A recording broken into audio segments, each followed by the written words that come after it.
Mariana Baza, a 19-year-old physiotherapy student, studied at a private university near her hometown of Bariri. Born in 2000, she was the only child of Ayrton and Marlene Forty, a couple devoted to their daughter. Her family described her as a bright, kind, and compassionate person, always full of smiles and warm words. Her love for physiotherapy went beyond just choosing a career. It reflected her caring personality and desire to help others heal and find relief from pain. Her parents were immensely proud of her dedication. At university, she was a hardworking student who managed to balance her studies with an active social life. She made friends easily, whether at school or at the gym where she worked out regularly. Mariana had been in a 3-year relationship with her boyfriend, Jefferson Viana. At 22, Jefferson was serving in the Brazilian Navy in São Paulo. The two had met in their late teens and built a strong relationship founded on mutual respect and shared aspirations. They were a loving couple, often sending each other playful messages and celebrating life's milestones together. On the morning of September 24, 2019, Mariana and Jefferson were exchanging their usual texts. While they faced challenges like any young couple, especially the distance caused by his Navy duties, they maintained their bond through calls and messages. There were no signs of any issues between them. They were happy and planning their future together. That morning, everything in Bariri seemed normal. Around 7 a.m., the sun was just beginning to rise, and Mariana was already starting her day. She was at the gym with her friend, Heloisa Passarello, fitting in an early workout to clear her mind and stay active. The gym was a familiar place for Mariana, where she often balanced exercise with catching up with friends. By 8 a.m., the workout was over. At 8:11 a.m., Mariana walked out of the gym, with Heloisa following a few steps behind. The street outside was quiet, lined with homes and a few parked cars. Mariana, carrying her phone, appeared to be checking notifications or organizing her thoughts about the day ahead, classes, assignments, and maybe a quick text to Jefferson. She was focused, with a busy schedule ahead. As she approaches the car, the camera catches her slowing down, her head tilted slightly as if noticing something unusual. At 8:12 a.m., she stopped at the front passenger side of her Volkswagen. Her tire was completely flat, so deflated it would be impossible to drive. Heloisa lingered near the gym entrance, watching Mariana by her car. Mariana looked more annoyed than worried. Surveillance footage showed her pulling out her phone, possibly deciding who to call for help, maybe her dad, her reliable go-to for car issues, or her cousin, who lived nearby. However, she didn't make a call, at least not right away. The street wasn't empty. The footage captured a man crossing from the opposite sidewalk toward Mariana's car. He was dressed casually in jeans and a plain shirt. However, the cameras couldn't clearly capture his face due to the distance and grainy quality of the feed. He approached Mariana directly, calm and purposeful, exuding a friendly demeanor as he offered to help with her flat tire. Mariana hesitated. She was not naive and was thinking whether to drive to her father's house or call someone she felt she could trust. However, the man was persistent. He warns her that driving on a flat tire could damage the wheel, making her believe that he truly cares about her. Around 8:15 a.m., Heloisa, Mariana's friend, had to leave for work. She got on her motorcycle and rode off. Meanwhile, the man continued speaking with Mariana, his gestures becoming more animated as he attempted to convince her. By 8:28 a.m., the situation shifted. Footage from the gym's cameras showed the man pointing across the street toward a small chakra, a rural property with a house and some land. He claimed he could properly fix the tire there and persuaded Mariana to follow him. Although hesitant and cautious, Mariana eventually agreed. At 8:29 a.m., she drove her Volkswagen across the street into the chakra's yard. Once she entered, the gate closed behind her, and her car disappeared from the camera's view. That was the last time Mariana was seen alive in public. The chakra's yard, hidden by walls and the closed gate, was a blind spot, outside the coverage of the gyms and nearby cameras. The street soon returned to its normal routine, unaware of the danger unfolding just out of sight. Before disappearing, Mariana had taken a picture of the man kneeling by her car and sent it to her boyfriend, Jefferson. Their conversation was lighthearted, typical of their 3-year relationship. Mariana didn't seem fearful when she sent the photo. Instead, she laughed about the situation. Jefferson didn't sense any danger either. By noon, Jefferson tried messaging Mariana again but got no response. Her phone, usually active with notifications, was completely silent. He called her, but the call went directly to voicemail. Later, he recalled noticing that her phone appeared to have no signal, a detail that would continue to haunt him. His concern grew as the hours passed. Mariana was supposed to attend her physiotherapy classes in Bauru, a 30-mile drive from her hometown of Bariri. She had never missed a class without notifying someone beforehand. By 2 p.m., Jefferson began contacting her friends to see if anyone had heard from her, but no one had. Growing increasingly worried, he reached out to her family, including her parents, Ayrton and Marlene, as well as her aunts and cousins, all of whom were very close to her and maintained regular contact. The family grew equally alarmed. Her father, Ayrton, repeatedly tried calling her, but her phone remained off. By 3 p.m., the family was convinced that something was seriously wrong. They contacted the Bariri police to report Mariana missing and emphasized the urgency of the situation. The police promptly filed a missing persons report and began gathering information from her close contacts. Jefferson was interviewed first. He shared the photo and text messages Mariana had sent him that morning. The photo, time-stamped around 8:30 a.m., showed a man crouched next to Mariana's Volkswagen, working on a tire. His face was partially visible, but the angle of the photo made it difficult to identify him. Jefferson told the police that everything had seemed normal. Mariana hadn't appeared uncomfortable, and the man looked like a helpful passerby. The police considered the photo an important lead, but more information was needed.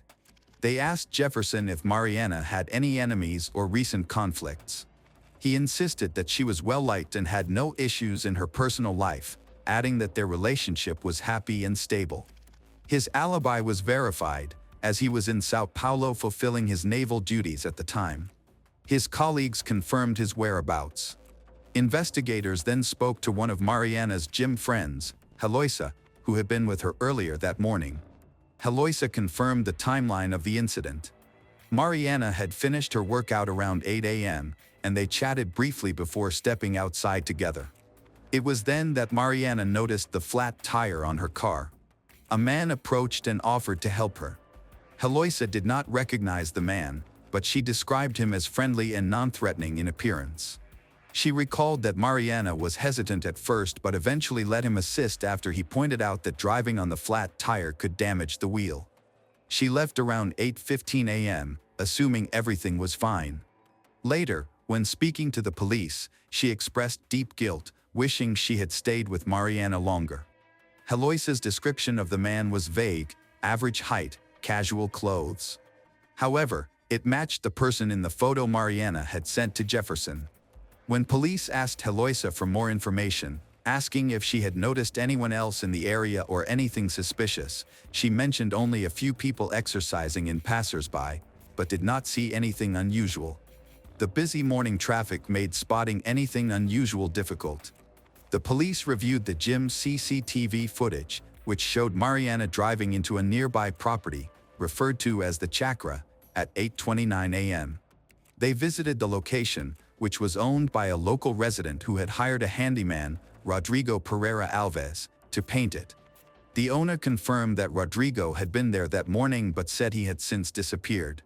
The officers inspected the area but found no signs of Mariana or her car.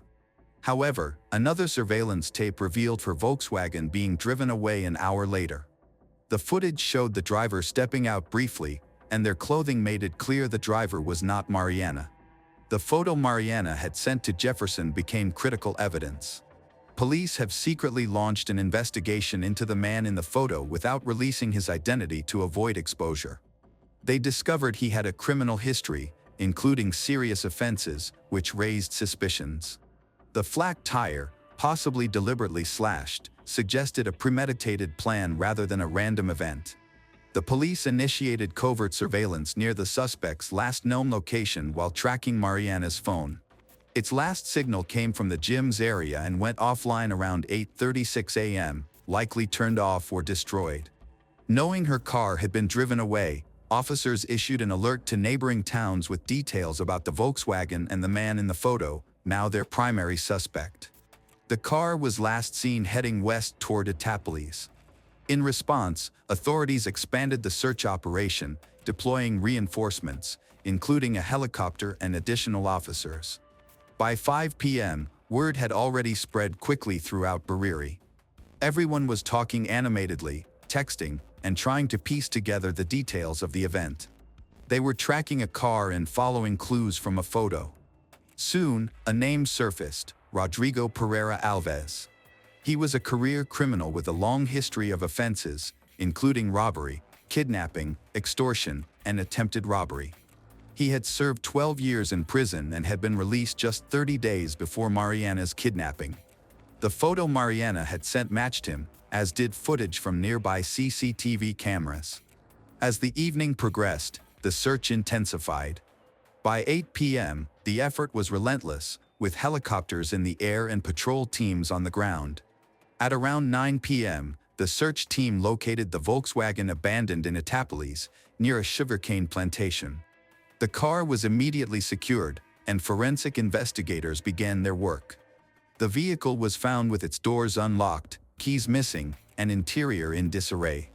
Evidence showed a violent struggle had taken place, with scratches on the dashboard, torn seatbelts, and severe damage to the interior of the car. Under the seat, police found a knife, though it wasn't believed to have been used in the crime. There was no blood, but the evidence made it clear something serious had taken place. After discovering the car, authorities intensified their pursuit of Rodrigo. He had grown up in a troubled home, dropped out of school early, and turned to crime as a teenager.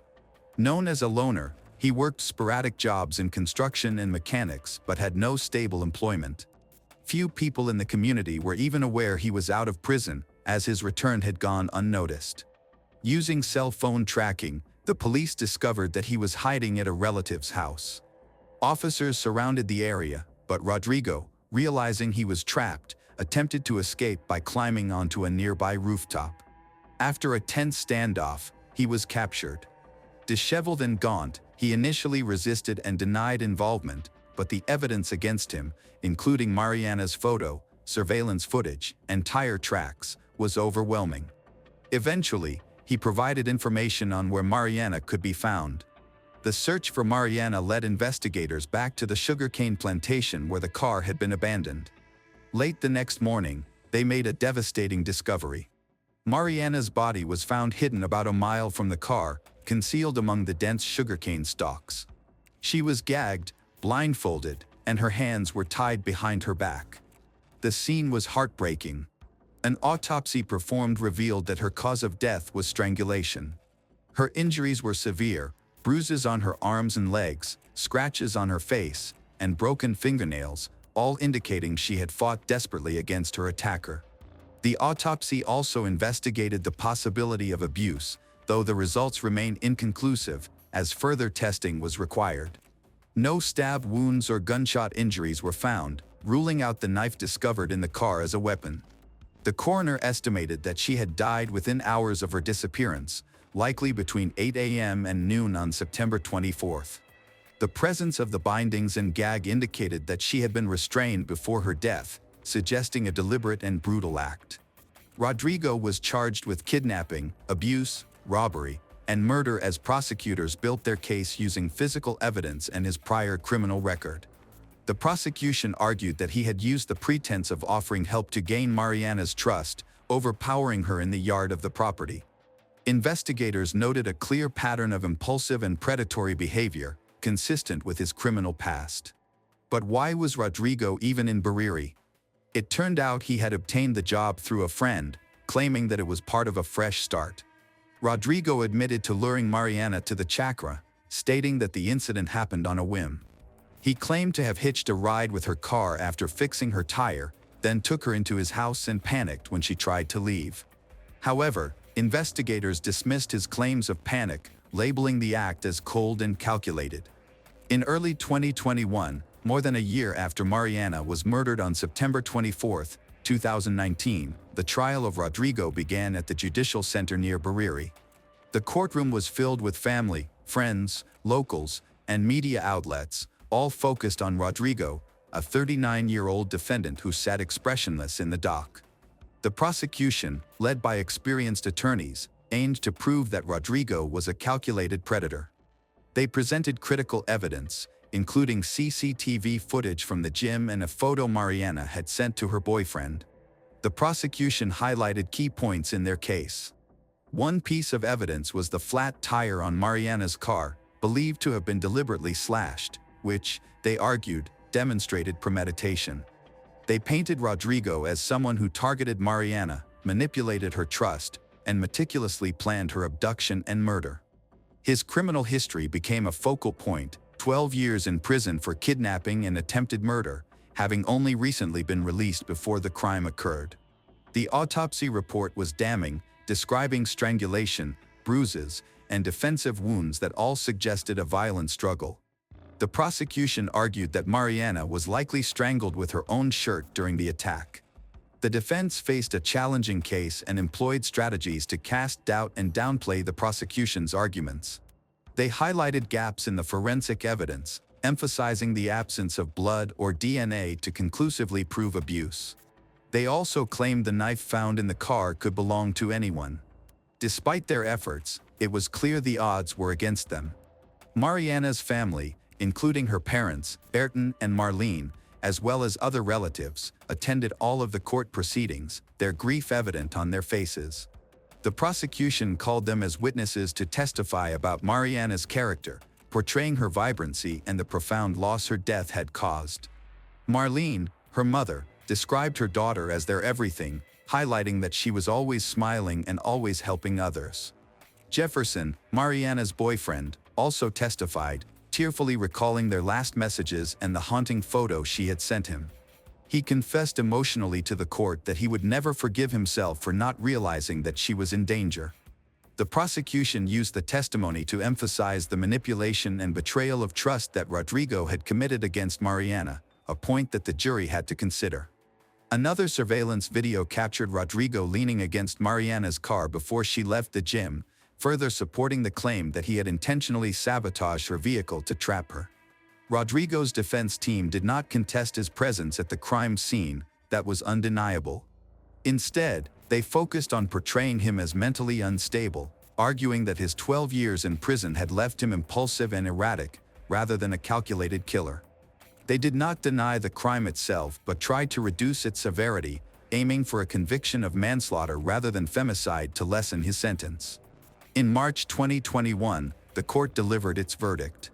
Rodrigo Pereira Alves was sentenced to 40 years, 10 months, and 18 days in prison. But the story didn't end there.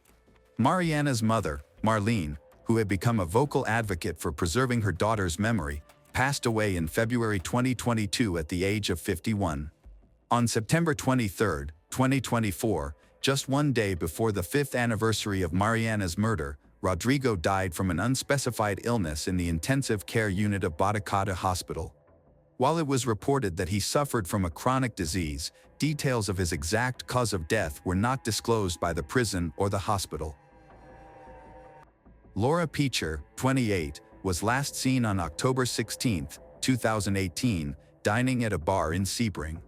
3 days later, a restaurant employee in Tampa called 911 after finding something suspicious near a dumpster. Laura was a vibrant and social woman. She was born in Michigan in 1989, had an older sister and brother. Laura was born with a short left arm, featuring a thumb and 2 fingers. Throughout her life, she faced discrimination due to her physical difference, but she persevered and remained positive. Laura worked as a job coach at Goodwill, supporting individuals with physical and mental disabilities. Despite her own challenges, her disability was just a part of her unique character. Laura grew up in Michigan before moving to Sebring, Florida, at age 26. She relocated to assist her aging grandmother, demonstrating her caring nature by leaving her job to be there for family. On the morning of October 19, 2018, a 911 call was made by restaurant employees who discovered a woman's body near a dumpster behind their establishment. They reported a foul odor, initially suspecting it was from a dead animal. Upon closer inspection, they found what appeared to be a deceased woman. When detectives arrived, they found the victim face down, partially undressed, with a plastic bag over her head, part of the body covered by a wooden board. She was identified as Laura Peacher, wearing a dress that had been pulled down below her breasts. Her hands were tied behind her back with a purse strap. A search of the dumpster uncovered a clear plastic bag containing personal items, including mail and a wallet with an identification card. Investigators discovered that Laura was not from Tampa but lived in Sebring, Florida, roughly 2 hours away. She owned a silver Toyota Tundra pickup truck, which she likely used to travel to Tampa. However, her pickup truck was not found in the parking lot near the crime scene. It was later reported as stolen and added to a law enforcement database for recovery efforts. Investigators spoke with the restaurant manager about the situation. The restaurant owners had cleaned the parking lot just 2 days before, on Wednesday. Since Laura's body was found on Friday morning, it was likely placed there between Wednesday and Friday.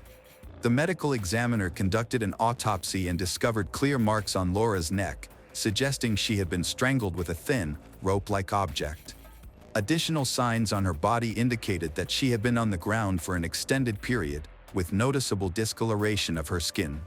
The medical examiner determined that Laura had died on Wednesday, 2 days before her body was found.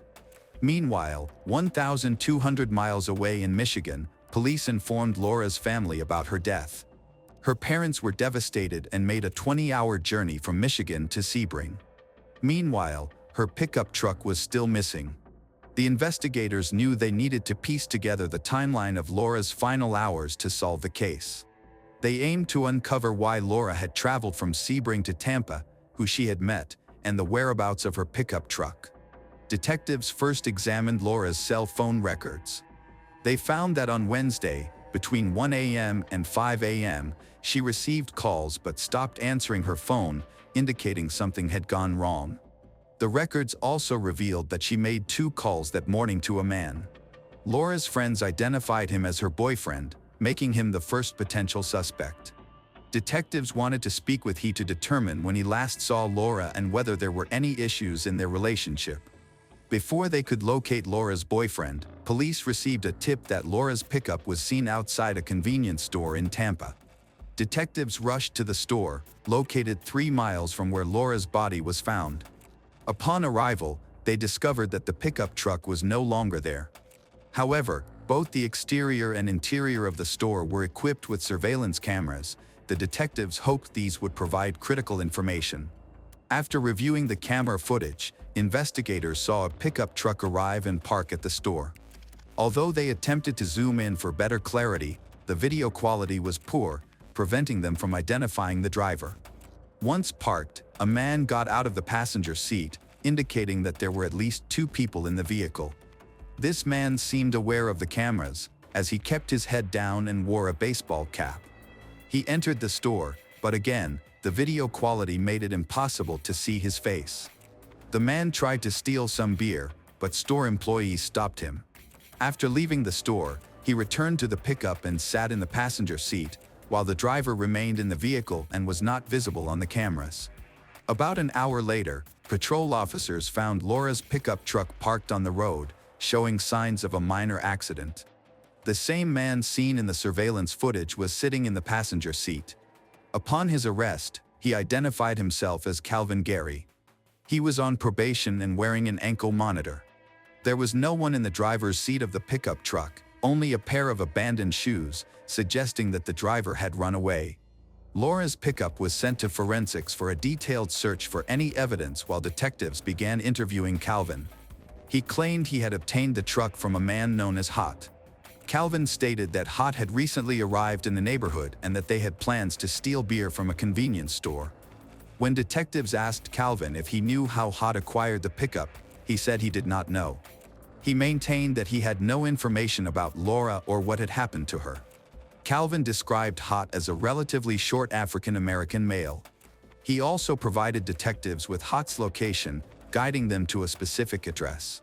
Upon arriving, the detectives found Hot hiding in a bush, trying to avoid being seen, but they spotted him. They called for him to come out. When he did, he was wearing a shirt and pants but no shoes. The detectives asked the man to identify himself, but he refused to provide his name and was uncooperative. They then requested that he walk over to their pickup truck, which was equipped with technology for quick fingerprint identification. When they scanned his fingerprint, it matched a record in their database, revealing that his real name was Gary Tyrone Danielle. He had a long criminal record and had been incarcerated 3 times. Additionally, Danielle was from Sebring, the same town where Laura lived. Because he was not wearing shoes, detectives became even more suspicious that he may have been driving Laura's pickup truck. However, at that time, the police did not have sufficient evidence to charge him with a crime, so they had to release him. The investigators then focused on Calvin Gary, who, along with Gary Danielle, had driven Laura's pickup truck. Since Calvin wore a monitoring device, law enforcement could track his whereabouts. They found that he had never gone to the dumpster where Laura's body was discovered, nor had he visited Sebring, where she lived. Because of this evidence, the police ruled him out as a suspect. After interviewing Laura's boyfriend, detectives also cleared him as a suspect thanks to his solid alibi. He told them that on the evening of Tuesday, October 16th, Laura had gone to a bar in Sebring. This detail was significant since Laura had been at the bar the night before her death, prompting detectives to visit the bar and talk to the staff. The manager revealed that Laura often stopped by for a meal since she lived nearby. The last time she had been there was on the night of Tuesday, October 16th, and she appeared to be friendly and happy, with no unusual behavior noted. Detectives discovered that the establishment had surveillance cameras that recorded everything. They reviewed the footage, which confirmed the bar manager's account. Laura was wearing the same dress as when her body was found. She was sitting at the bar, chatting with a waitress, had not ordered any alcohol, and nothing unusual was happening. She only spoke to the waitress before leaving around 11 p.m. Further investigation revealed that about 4 hours after Laura left the bar, a witness saw her with a man. Around 2:45 a.m., the witness spotted her at a gas station near a convenience store on the other side of town. At that time, Laura was in her pickup truck and appeared to be fine. There were no signs that she was in distress or needed assistance. The witness also stated that Laura drove away with a man. Investigators went to the gas station where Laura was last seen and reviewed the surveillance footage. At 2:54 a.m., they saw Gary Danielle enter the store to buy cigarettes and talk to another customer before leaving. Another camera recorded Laura's pickup truck backing out of the parking lot and onto the highway. This sighting aligned with an eyewitness report stating that they saw Danielle and Laura together at the gas station near Sebring early Wednesday morning. To find clues linking Gary Danielle to Laura's murder, investigators examined items found in a dumpster. They discovered a partially torn ATM receipt that provided details leading law enforcement to a specific ATM at a gas station in Lakeland. The receipt showed a transaction occurred at 3:30 p.m. on Wednesday, 12 hours after Laura was last seen in Sebring. Detectives then visited the gas station where the ATM was located, hoping the surveillance footage would help them solve the case.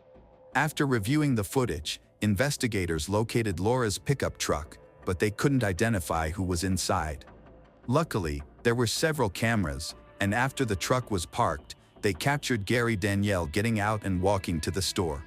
He withdrew cash from the ATM, purchased a soda, and then left the store. Laura did not get out of the truck and was never seen, leading detectives to conclude that she was likely dead by the time Danielle returned to the truck and drove toward the location where her body was eventually discovered. Danielle was taken to the police station for questioning. At that time, the police only had evidence that he had used Laura's pickup truck, so they began asking him about it. Danielle claimed that he found an unlocked truck with the keys inside and decided to take it. He stated that was the only action he took, and he had no knowledge of who owned the pickup. He mentioned that the interior of the truck appeared normal and he didn't observe anything unusual. The detectives showed Danielle a picture of Laura and asked if he recognized her. He said he did not know her. When they inquired if he had ever met Laura in Sebring, he again replied no. They informed him that they had surveillance camera footage from a gas station in Sebring that showed him with Laura. Danielle understood that the police suspected him of Laura's murder and chose not to answer any more questions. At that point, the detectives lacked physical evidence to prove to a jury that Danielle had killed Laura. There is a specific time limit for a person to stand trial, which begins when the suspect is arrested. Since the detectives were still awaiting forensic results, they decided to release Danielle. Although there was a significant risk that he might flee, forensic analysis provided substantial insights into the case. Experts discovered drops of Laura's blood in the back seat of her pickup truck. This indicates that her body was likely in the back seat at some point after her death, or that the crime occurred inside the truck. Investigators received a forensic report on items found near Laura's body, which showed DNA on the strap used to bind her hands. This DNA matched that of Danielle. Additionally, his DNA was found under Laura's fingernails. The DNA evidence and surveillance footage were sufficient to file charges, leading to Gary Danielle's arrest. At the time of his arrest, Danielle did not make any statements and chose to exercise his right to remain silent. He faced charges of first-degree murder, tampering with evidence, and grand theft of a motor vehicle. Using the evidence collected, investigators attempted to create a timeline of Laura's final hours. They confirmed that she had been at a bar in Sebring alone and left the bar around 11 p.m. Following that, she went to the town center, where she met friends. On that same night, she encountered Gary Danielle for the first time, with no prior relationship between them. Investigators suspect that Laura may have agreed to give Gary Danielle a ride, possibly in exchange for money. Danielle's refusal to answer questions has left investigators uncertain about how he and Laura first met. However, it is known that Laura and Danielle were seen together at a gas station, where an eyewitness confirmed that Laura appeared alive and unharmed in her pickup truck. After leaving the gas station, something occurred that led to Laura being found strangled in her truck. The exact location of the truck at the time of her death is still unknown.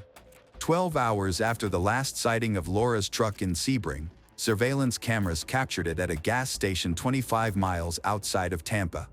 At that time, Danielle was withdrawing cash from an ATM. He then drove to Tampa, where he concealed Laura's body next to a dumpster in a restaurant parking lot. Her body was discovered 2 days later. The trial for Laura's murder did not begin until nearly 3 years after her death, a delay largely due to global events. Laura's father, Art Peacher, spent a long time waiting to confront the man responsible for his daughter's death in court. Rather than condemning Danielle, he chose to remember Laura by sharing a story about her kindness. Art recalled an incident where a young boy pointed out Laura's short arm, and another boy mentioned her asthma. Laura responded, "Don't you know there's something wrong with everyone?" Her father presented several items in court that belonged to his daughter, including her journal. The cover of the journal had the phrase, "Live the life you've imagined." Inside, she had written about her dislike for cooking since she lived alone and had no one to help with the dishes. She also expressed her hatred for littering and shared her thoughts about her 4 tattoos. The most significant tattoo for her was a blackbird, which was a tribute to her sister-in-law who had passed away, inspired by a song. On August 24, 2021, Gary Danielle, age 50, pleaded guilty to second-degree murder as part of a deal with state prosecutors. In return for his plea, he accepted a 30-year prison sentence. He also confessed to charges of tampering with evidence and stealing a motor vehicle. During the short court hearing, Danielle, who is bald, has a short gray beard, and was dressed in orange jail clothing and handcuffed, remained silent in the jury box and did not address Laura Peacher's family.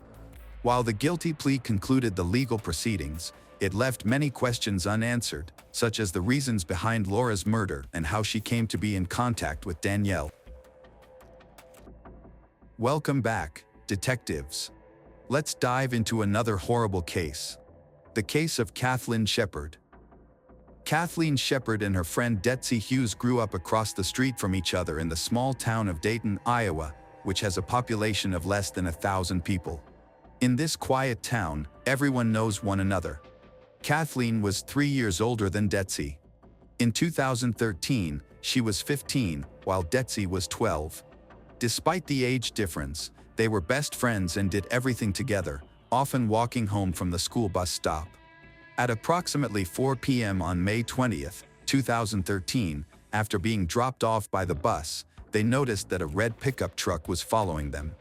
The man in the truck caught their attention by offering them a chance to earn some pocket money. He said he owned a lawn care business and needed help. Although he was a little skeptical about their lawn mowing abilities, he was so convincing that they began to trust him. The man said he could drive them home to get ready, then they would go to work together, and he would pay them right away. However, when they got in the car, he changed his plans. Instead of taking them home, he drove them out of town. When Kathleen and Detsy sensed something was wrong and tried to resist, the man pulled out a weapon and threatened to kill them if they didn't comply. He took them to an old, abandoned house and brought them to a dilapidated barn that hadn't been used for years. He tied them up, threw them face down in the dirt, and warned them that if they obeyed him, they wouldn't be harmed and he would eventually let them go, even offering to give them a ride back to town.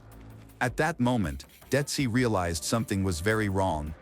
First, if he's not planning to kill them, why go so far from the city? Second, the presence of a weapon suggested otherwise from the beginning. Kathleen's last words were, "They don't deserve this." After that, the kidnapper took her into the woods, giving Detsy a chance to escape. Detsy couldn't explain why Kathleen was taken or what happened to Kathleen since she didn't witness it. Although the kidnapper threatened them with a weapon, he was so careless that he left it right in front of Detsy while taking Kathleen away. Detsy was able to loosen her ropes and escape.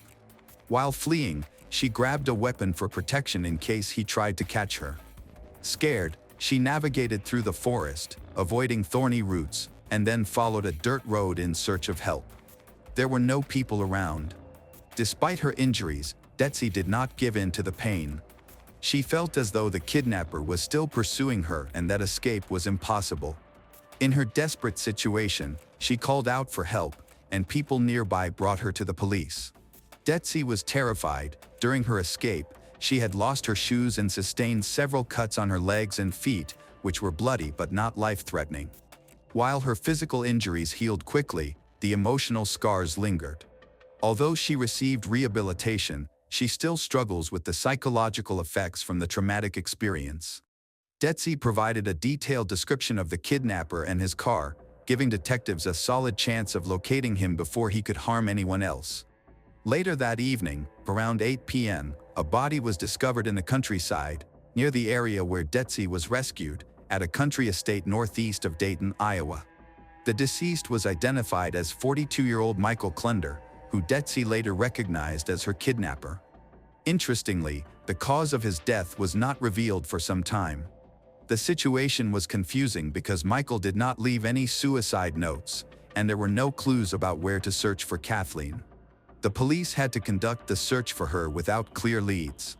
Detectives investigated Michael's background for possible clues and found some information. He had his first trial in 1989 when he was just 17 years old and was from Mason City, Iowa, USA. On February 22, 1989, Michael knocked on Jill Gilsey's door, claiming that his car had broken down and asking to use her phone. Instead of just helping him, Jill offered to give him a ride home so he could deal with his car issues. He accepted her offer immediately without any hesitation.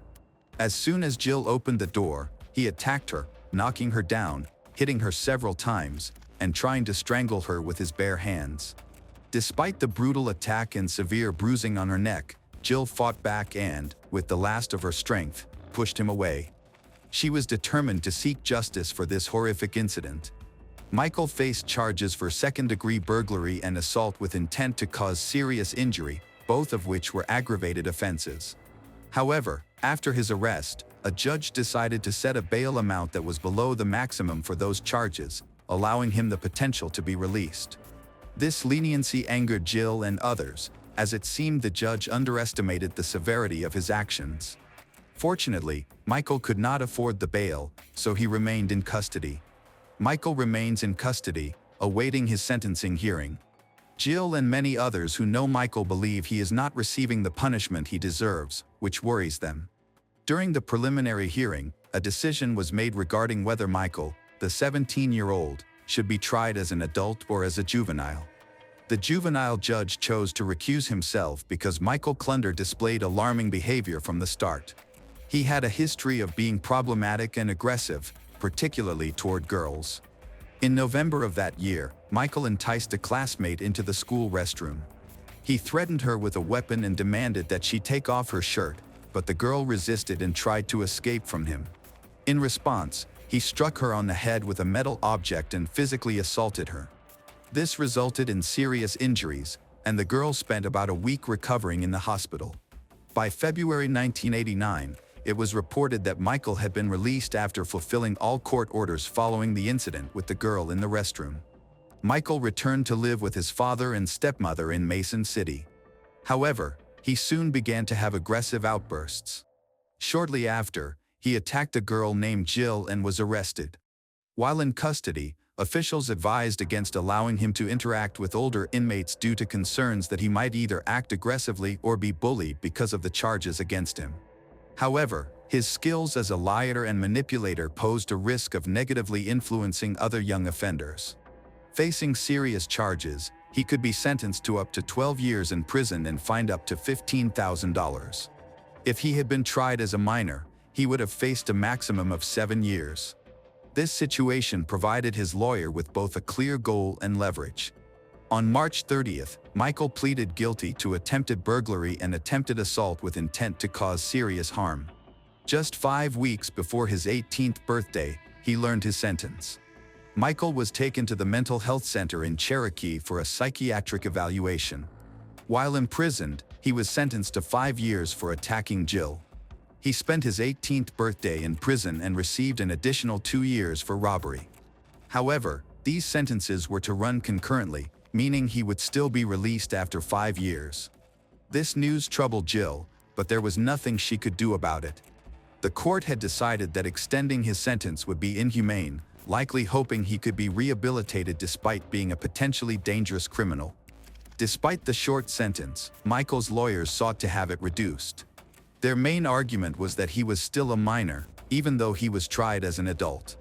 Fortunately, in September 1989, the court refused to modify its ruling. 2 years passed, and he completed his sentence for robbery, but he still had 3 years remaining for the charges of bodily harm and assault before his official release. Michael adhered to all court orders and took part in a rehabilitation program for individuals at risk of committing abuse. He took the program seriously and attended all the lectures, but it seemed unlikely that he genuinely wanted to change his behavior. His lawyer approached the case with determination, believing that Michael was ready for release. Michael had a flawless prison record, with no incidents or fights during his incarceration, which worked in his favor. Michael's defenders succeeded in getting his case reviewed, resulting in his release in 1991, shortly after his 20th birthday. However, he was placed on probation. From the start, it became clear that his old habits were resurfacing. In 1992, 2 young girls, both just 3 years old, disappeared near Michael's home while playing in a sandbox. Their parents quickly realized the girls had been abducted and reported it to the police, prompting an immediate search, fearing the worst. An unknown caller contacted the police station, reporting that the 2 missing girls had been found at a bus stop nearly 100 kilometers from their hometown. A passerby noticed a small orange container under a canopy at the bus stop. Upon opening it, he was startled by what he discovered and promptly alerted the authorities. When officers arrived, they found the girls, who were both injured. Though several witnesses had identified Michael as a suspect, he had not yet been charged. One witness recalled seeing him observe young girls from his window, spending extended periods in his kitchen or living room watching as children played outside or as schoolgirls returned home. In light of the girls' abduction, this behavior raised alarm. The day after the girls were located, police visited Michael's home to question him. However, at that time, detectives lacked sufficient evidence. They faced a challenge in gathering information about the kidnappers from the 3-year-old victims without causing further trauma. Due to their young age and fear, the girls were unable to provide meaningful details. After an initial conversation, detectives still had no valuable information. Michael denied any involvement in the kidnapping, and without evidence, the police had no basis to detain him. Michael took advantage of the delay, got into his 1982 Honda, and left the state, heading to Florida. However, his getaway was cut short when the car broke down on the road. This forced him to seek help from a relative who lived nearby. Eventually, Michael was arrested on Christmas Eve. The arrest occurred at a bus stop in Houston, thanks to an anonymous tip received by law enforcement. It turned out that the call had come from Michael's relative, who suspected that he was up to something, even though they had no knowledge of the situation involving the kidnapped girls. The 3-year-old victims lived in the same residential complex in Cherokee, where the troubling events had taken place. Despite appearing to be a safe place under surveillance, it seems he had been watching the girls for a while before realizing they were alone. CCTV footage from the complex showed the girls playing before they suddenly looked away and moved in another direction. Detectives believe Michael managed to attract their attention while remaining out of sight of the cameras. This plan worked. The girls' miraculous rescue was even covered on television. Michael had hidden them in a container, which he sealed and left at the bus stop. If the box hadn't been discovered within a few hours, the outcome could have been very different. It was a fortunate coincidence, along with the vigilance of a passerby, that led to their rescue. Doctors reported that while the children had not been abused, they did have injuries. One showed visible signs of strangulation around her neck. The other girl could have suffered the same fate, but for unknown reasons, the criminal seemed less focused on her.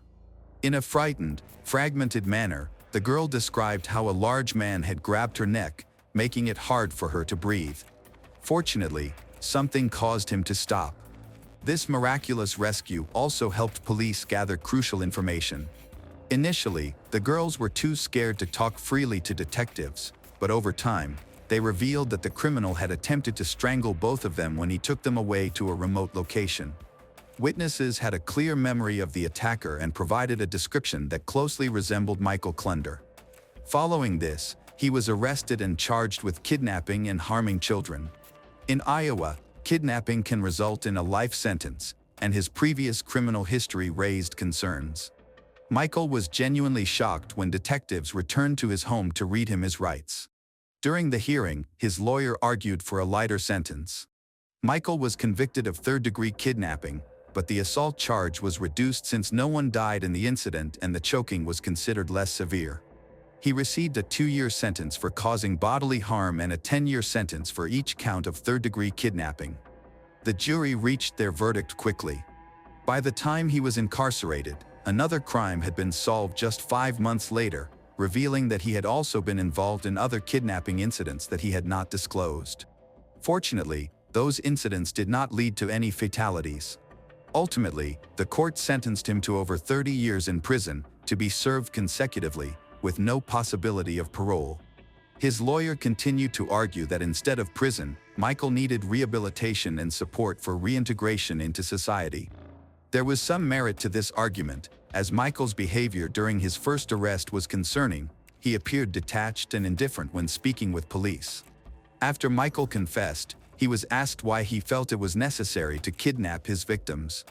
He couldn't provide a solid explanation and later claimed it was due to having a bad day.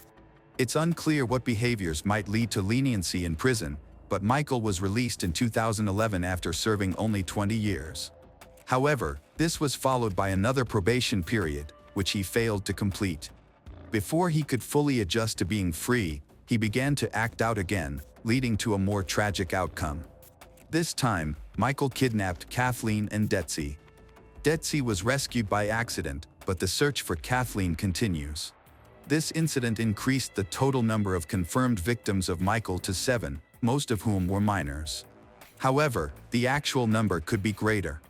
In 1992, Michael lived in another state where he committed additional crimes, including the kidnapping of an 18-year-old girl named Lori Lee Smith, whom he lured with his car. At the time, Lori was driving home on a quiet country road late at night. Suddenly, she noticed someone behind her flashing their headlights and signaling her to stop. Believing it was an emergency, Lori pulled over and rolled down her window. Michael then approached her vehicle, claiming that her taillights were out and offering to help check them. Unaware of the danger, Lori got out of her car. As soon as Lori reached the side of the trunk, Michael pulled out a knife and threatened her. He tried to lure her into his car, but Lori was brave and fiercely resisted him. They struggled inside Michael's vehicle until a passing truck interrupted them. It's important to note that Michael typically kept his victims alive until the last moment, with the exception of Kathleen.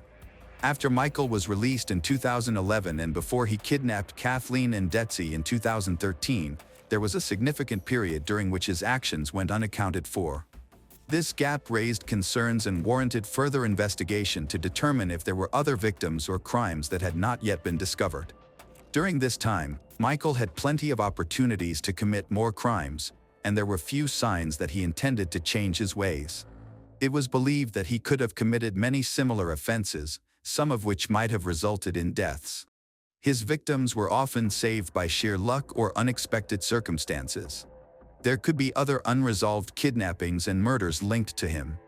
For example, he was suspected of being involved in the disappearances of two 8-year-old girls in 2012, Leary Cook Morrissey and Elizabeth Collins from Evansdale, Iowa. However, proving a connection to these cases was not possible. At the time of Leary and Elizabeth's observation, Michael's phone was detected in a different location, which cleared him of suspicion. This case remains unsolved, and the fate of 15-year-old Kathleen is still uncertain. Detectives are analyzing the information and investigating the final days of Michael's life. Interestingly, he appeared to be maintaining a normal life. He had a steady job, purchased a house, and was married to a woman named Lisa, who also came from a small town. Michael preferred small towns because children there tend to be more trusting, many homes are often left unlocked, and it can be easier for criminals to operate. Michael was fortunate not only in finding victims but also in eluding detection. Even though he should have been registered as an abuse offender and was under constant watch by the authorities, Lisa was completely unaware of his past. As a result, detectives decided to search their home first. On February 25, 2013, law enforcement officers spoke with neighbors to see if anyone had seen Kathleen, but no one recognized her photo. Lisa, who listened in shock to the revelations from the police about her husband, felt overwhelmed and was unable to provide any useful information to the investigators. Around this time, 12-year-old Detsy had regained her composure. She spoke with the detectives and later participated in several interviews, which helped them piece together the details of her escape. Detectives searched the barn but did not find Kathleen there. Hopes for her safe return quickly faded when bloodstains found in Michael's car were matched to her DNA. The circumstances surrounding Kathleen remained unclear, but they were able to make some predictions about Michael's behavior. When he returned and discovered that Detsy had escaped and taken his weapon with her, he concluded that it was all over for him and took his own life. Michael likely feared returning to prison, knowing that other inmates would have treated him terribly for his crimes against children. Something terrible must have happened to Kathleen, leading him to choose death over life in prison. Even after Detsy's escape, there were still no updates about Kathleen. The search continued, and in those initial days, they discovered the girls' backpacks, which Michael had left behind in the forest. Kathleen Shepard's fate was discovered 2 weeks later when a body was found in the river, a few kilometers from her hometown. Unfortunately, her body's condition had deteriorated, making identification difficult. Eventually, it was confirmed that the body belonged to Kathleen Shepard. Investigators found signs of sharp objects on her body and the same bindings used to restrain Detsy. In this way, Kathleen became Michael's last victim. This situation raises questions regarding Michael as an individual. In light of these events, the public expressed outrage towards law enforcement, accusing them of protecting dangerous criminals more than the victims. Interestingly, Lisa, Michael's wife, was one of the few who genuinely mourned him. Could she have been the only person to see some humanity in him that could inspire affection?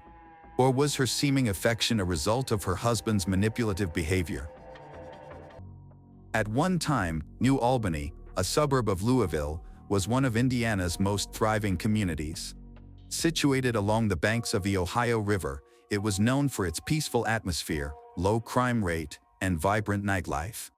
Young people enjoyed a range of activities, with plenty of parties and social gatherings to attend.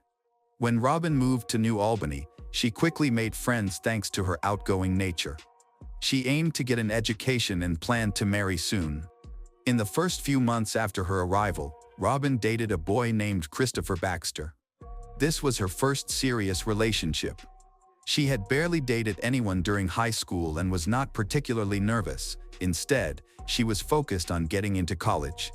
However, everything changed when Christopher entered her life. Despite their age difference, Robin sparked his interest, and they soon started dating and eventually got married. After their wedding, Robin juggled her job and studies while also planning to have children with her husband, Christopher. However, in mid-June 1990, Robin unexpectedly went missing for several days. Christopher tried reaching her by phone but received no answer. Concerned, he contacted her family to help find her, but they hadn't seen her either. According to Christopher, he had last seen Robin the night before their argument. In the morning, she was gone. He suspected she might have gone to stay with her parents after their fight and hoped to reconcile with her. This news caused alarm for Robin's mother and sister, who lived nearby. They decided to search the city in hopes of finding her. Meanwhile, Christopher was also looking around the neighborhood, checking his own home, nearby complexes, and places Robin might visit. Unfortunately, there were no signs of her, leading him and her relatives to contact the police on January 19th to report her disappearance. He explained that he hadn't heard from Robin since the previous evening, and no one knew where she was. At the police station, Christopher explained that he and Robin's family had already checked all the usual places she frequented, but there were no signs of her. Initially, the police were not very interested, believing it was typical for an adult woman to manage on her own and that she wasn't required to inform anyone of her whereabouts. However, Christopher and the family disagreed. They believed Robin would not simply have disappeared without telling anyone. Even if something had gone wrong, she would likely have reached out to her loved ones. Eventually, her family was able to persuade the police that her disappearance was serious, prompting them to initiate a search for her with urgency. Christopher took matters into his own hands and visited a local news channel to report his wife as missing, hoping to receive assistance. He provided a photo of Robin along with a description of the outfit she was wearing when she disappeared. He remained hopeful that she might be with friends or distant relatives. He reached out to everyone he could think of in search of clues, but no one had any information regarding her whereabouts or any idea of what might have happened to her. The following day, workers from the local power plant went to inspect the sewer drains for maintenance because they had become clogged. During their inspection, one of the technicians made a shocking discovery. He spotted something suspicious in the water that resembled a human body. Consequently, they halted all work and called the police, who sent divers to retrieve the body. They found a woman who was naked from the waist down and had suffered severe head and facial injuries, including a fractured skull. The body was then sent for examination to identify her. Christopher learned about the gruesome discovery and feared that it might be his missing wife, Robin. The medical examiner confirmed through dental records that the body was indeed Robin Baxter. Since the body was found in the river, authorities initially suspected that she may have drowned. They questioned Christopher to determine whether Robin could have harmed himself, but he insisted that it was impossible. She was afraid of water and couldn't swim. Even if she had been in despair, she would not have chosen to drown.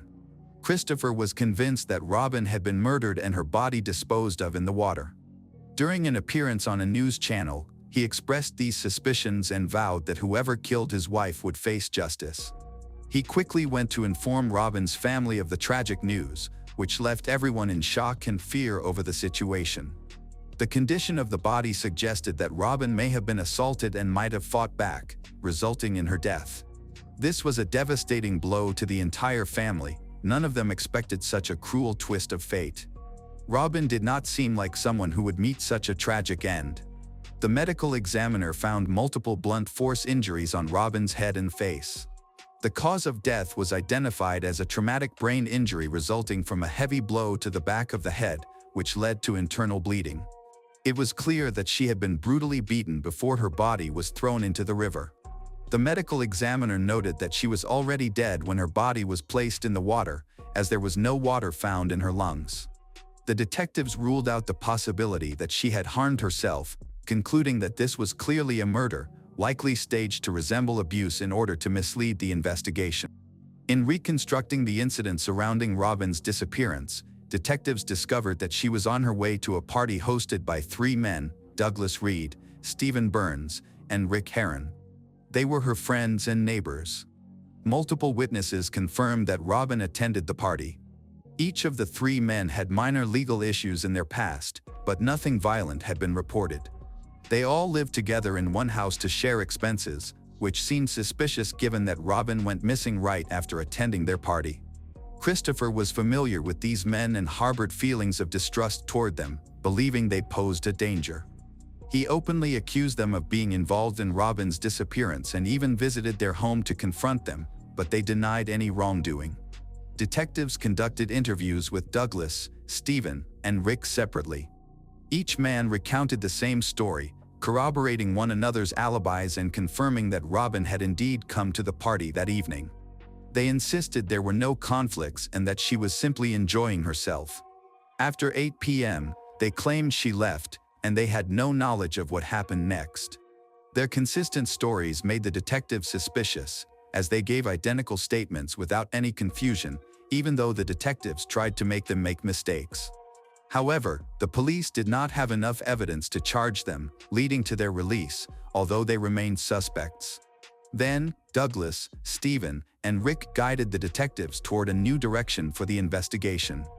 They claimed that Robin had spent a considerable amount of time with a man named Eugene, who was her friend and ex-boyfriend, and that she eventually left the party with him. When the police spoke to Eugene, he explained that he was walking her home because it was late.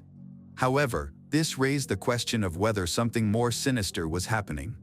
This initiated a lengthy phase in which detectives gathered and analyzed information.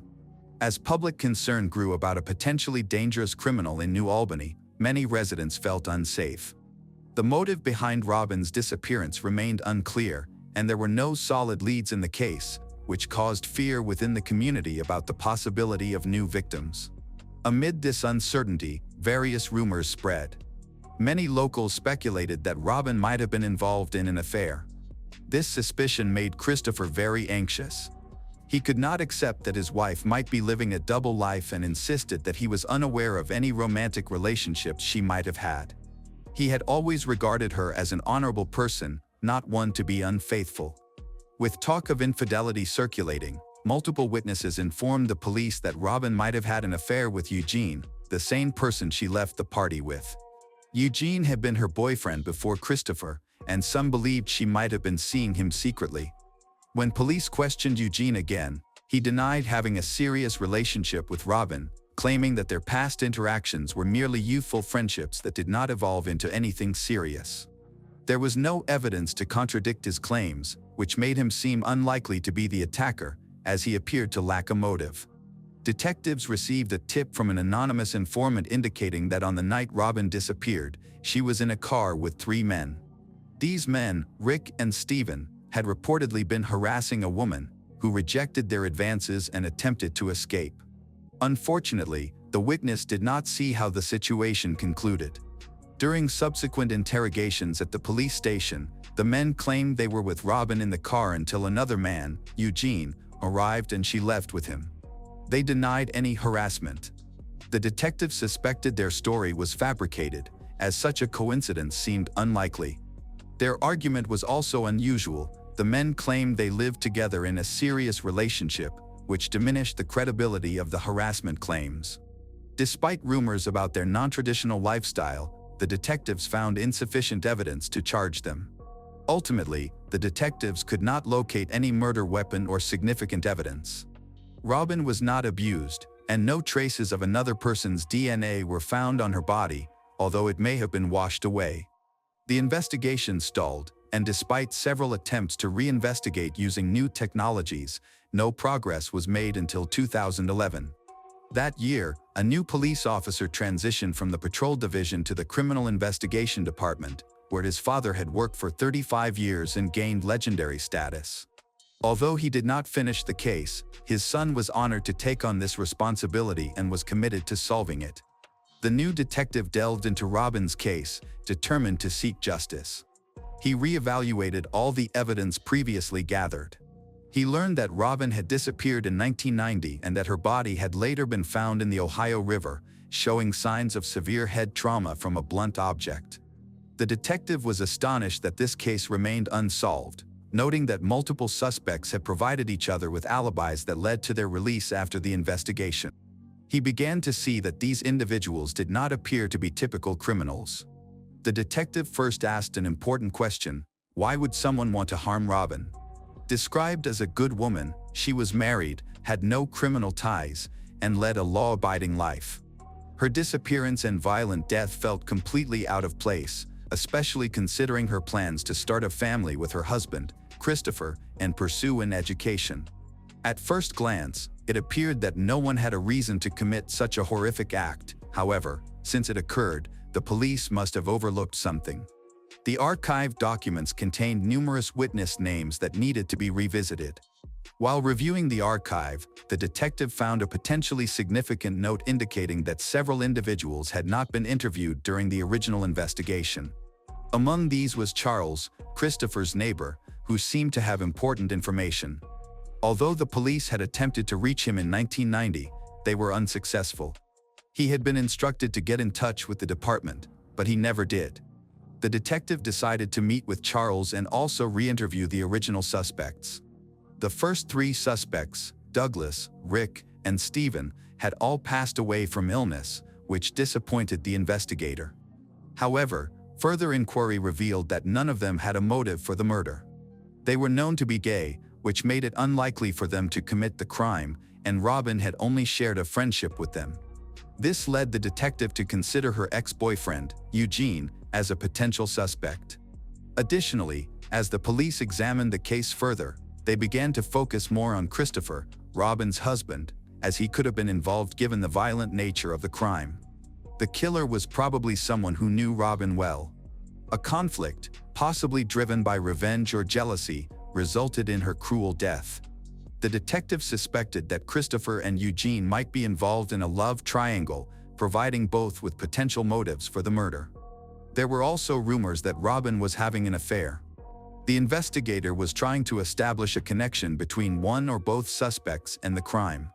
Meanwhile, the new detective interviewed Charles, who had lived next door to Christopher in 1990. Charles mentioned that he had never been questioned, despite having relevant information. He recalled hearing screams and sounds of a struggle coming from Christopher's house on the night of the disappearance. Shortly after midnight, he saw Robin outside, dressed in a black t-shirt, denim shorts, and flip-flops. She appeared shaken and had what looked like blood on her face, but she declined help and was never seen alive again. Charles, an experienced builder, noted a peculiar incident. Christopher had asked him how to replace all the drywall in a room, which seemed odd since Christopher had recently completed repairs and had never explained the need to replace the new material. A troubling photograph was also found in their family archive, showing Christopher with a metal rod. Robin's family claimed he referred to it as an equalizer, which he kept near his bed for self-defense. After Robin's murder, this rod mysteriously vanished. This led the detectives to suspect that Christopher had killed his wife, likely using the metal rod to do so. The drywall needed to be replaced because it had been stained with blood from the incident, and Christopher might have initiated renovations to cover up the evidence. While this theory made sense, the detectives required solid evidence to take action against Christopher. A law enforcement officer visited the location where Robin was believed to have been murdered, which was now occupied by new owners. Inside the bedroom, they found the original drywall. The new owner mentioned damaging the wall while moving furniture and discovered a heavy aluminum rod hidden within it, along with a towel and a glove. These items were sent to the lab for analysis, where Christopher's DNA and Robin's blood were found on all three. It appeared that there was now sufficient evidence to charge Christopher with the crime. Earlier, Christopher told the police about an argument he had with his wife, Robin, but he denied murdering her. He explained that on June 19, 1990, they had a serious quarrel, after which he went to bed. The next morning, he was surprised to find that she was not home. 4 days later, her body was discovered in a river. The argument had escalated. Christopher broke the glass in their back door and cut himself, yet he maintained that he did not physically harm Robin and had simply gone to sleep. His account contradicted many witnesses, who reported hearing him and his wife fighting. Some believed Christopher was abusive and cruel during their marriage. Christopher continued to assert that he did not harm his wife, claiming she just left after their argument. However, the discovery of a potential murder weapon significantly changed the investigation. A metal rod, believed to be the murder weapon, was found more than 20 years later. An investigator approached Christopher and asked him to come to the police station to discuss the long-standing case. During the reinvestigation, it was revealed that Christopher was living in the Portland area of Louisville. People close to him reported that he occasionally made strange comments, especially when drinking, suggesting he felt guilty about Robin's death. On February 2, 2012, Christopher was arrested and charged with murder. He became anxious, raised his hands, asked for a lawyer, and refused to confess. He was accused of a murder that occurred nearly 22 years earlier. During questioning, he recounted a heated argument with his wife on the night she disappeared. Both had been drinking, he was intoxicated, and so was Robin, who had returned home after attending a party. After being driven home by a man named Eugene, Christopher started accusing Robin of infidelity, and their argument escalated. Ultimately, he went to sleep. However, according to a neighbor's account and the prosecutor's findings, the situation turned violent. They exchanged insults, and Christopher picked up a metal rod nearby, striking Robin multiple times in the head and face. Robin then ran outside, where a neighbor saw her, but Christopher chased her down and picked her up in a car. Instead of taking her home, they drove to the Ohio River, where the argument continued. In a tragic turn, Robin suffered a fatal blow to the back of her head, rendering her unconscious and leading to her swift death.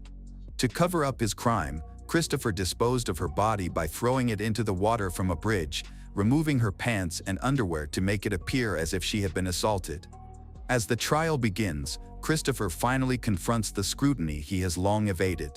The trial was initially challenging and experienced multiple delays, partly due to issues with some evidence, but it eventually proceeded. Throughout this process, Christopher consistently denied any wrongdoing. The prosecutor's office presented testimony from multiple witnesses who reported hearing constant screams coming from Christopher's home and believed he regularly abused his wife.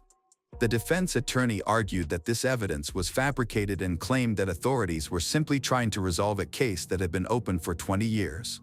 However, the prosecution argued that the severity of the injuries indicated premeditated murder, stressing that only Christopher had a motive to harm Robin.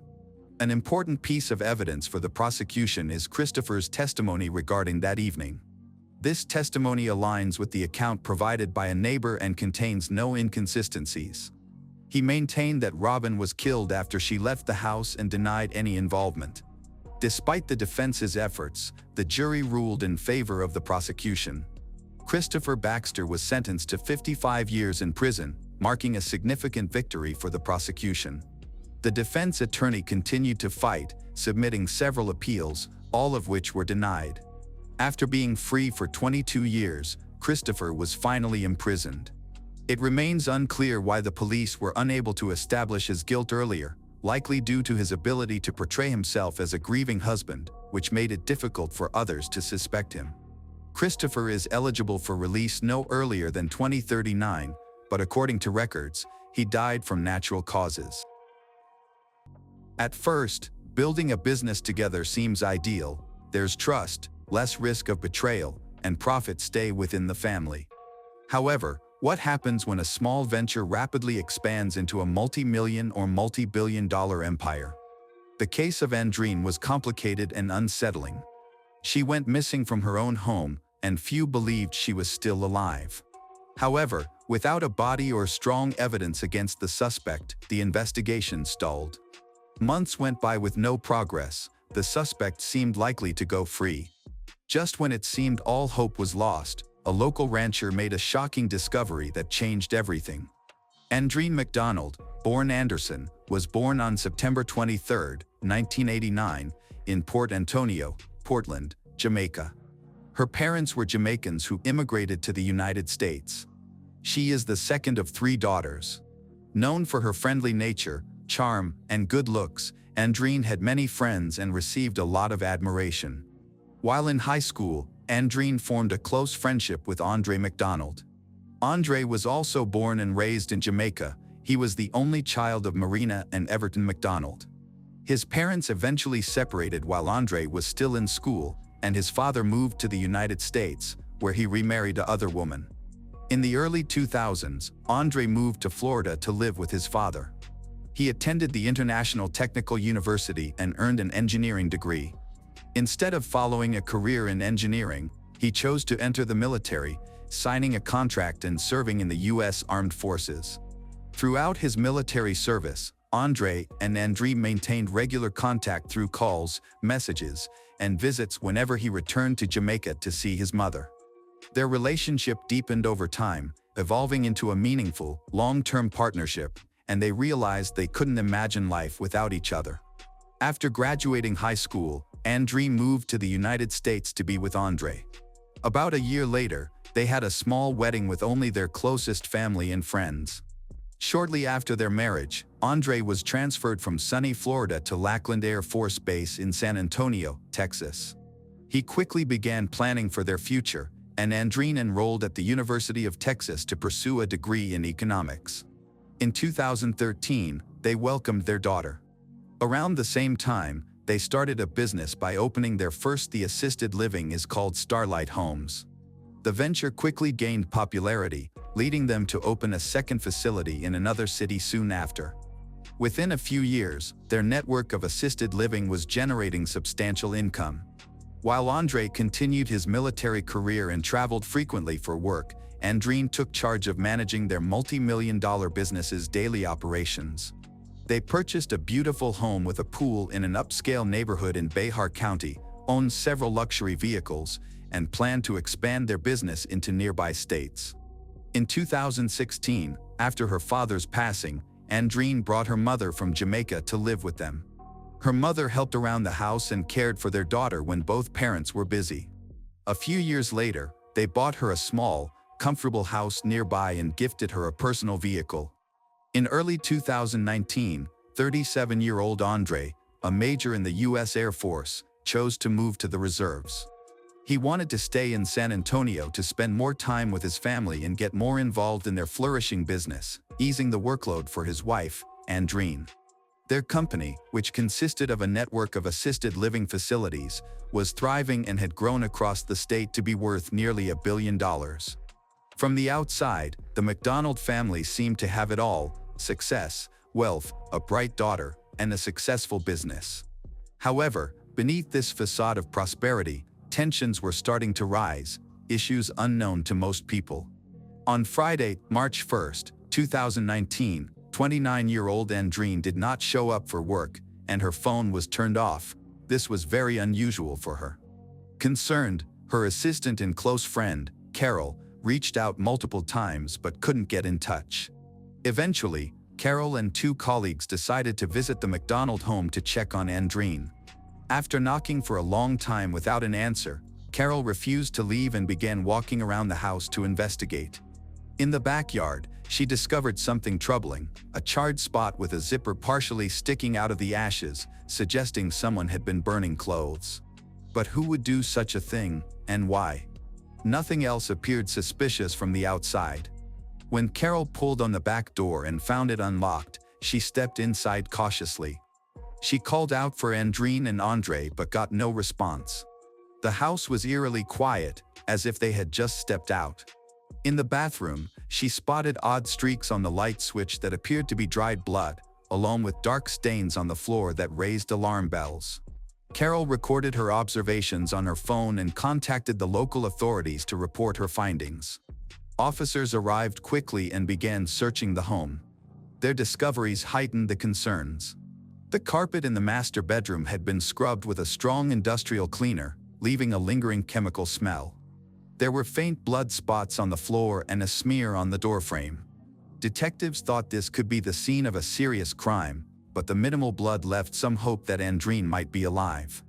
Andre was unreachable by phone, and his location was unknown. Initially, the whereabouts of their daughter were also uncertain, but authorities soon confirmed she was safe at her paternal grandmother's house. All three of McDonald's vehicles were present, two were parked outside and the third, a Chevrolet Malibu, was in the garage. The car caught the officers' attention because it was covered in dust, indicating it had likely been on dirt roads recently, with small gravel stuck in the tires. Although there were no clear signs of damage or blood, the state of the car raised suspicions. While investigators were still inspecting the house, the homeowner, Andre, suddenly appeared at the front door. He appeared anxious and confused about the police presence on his property.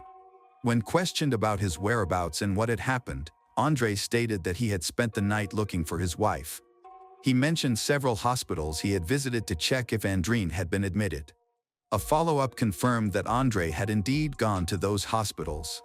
Additionally, at one of the hospitals, when the staff mentioned that someone with the last name McDonald had been checked in, Andre reportedly turned pale, stepped back, and quickly left without realizing it was just another person with the same last name. From the beginning, Andre's actions raised red flags. The officers decided to question him to hear his side of the story.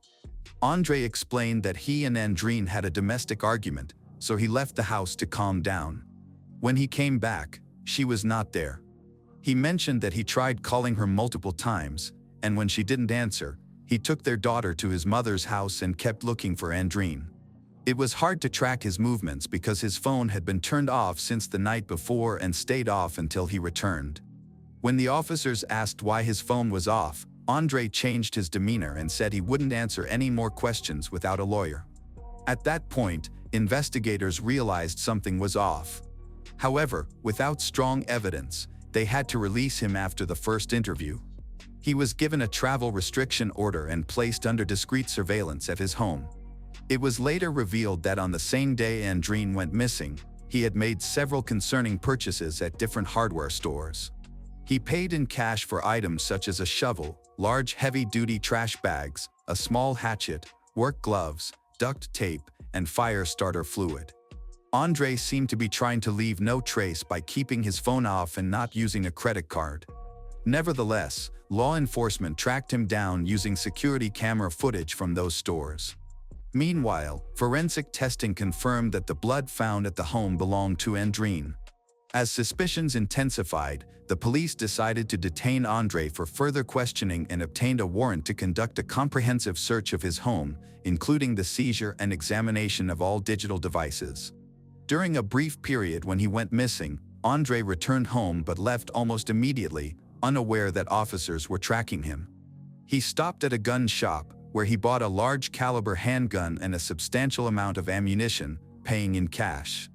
Strangely, after completing the purchase, he turned and walked out of the store, leaving the firearm and ammunition on the counter.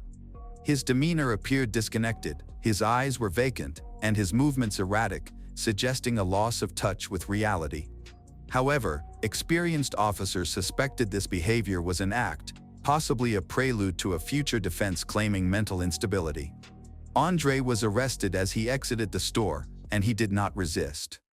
Formal charges were filed against him. During a physical examination, investigators discovered fresh scratches on his hands and forearms, which appeared to be fingernail marks. Although Andre could not provide a clear explanation for these injuries, those present recognized the likely cause, a struggle. Nearly 48 hours had passed since Andreen was last seen. The increasing circumstantial evidence made it hard to believe she might still be alive. A large-scale search effort was launched, involving law enforcement, volunteers, and hundreds of concerned citizens. Teams searched the areas around San Antonio, particularly the rural parts of Behar County, hoping to find clues to advance the investigation. Sadly, they found nothing useful, neither in the fields, wooded areas, nor urban zones.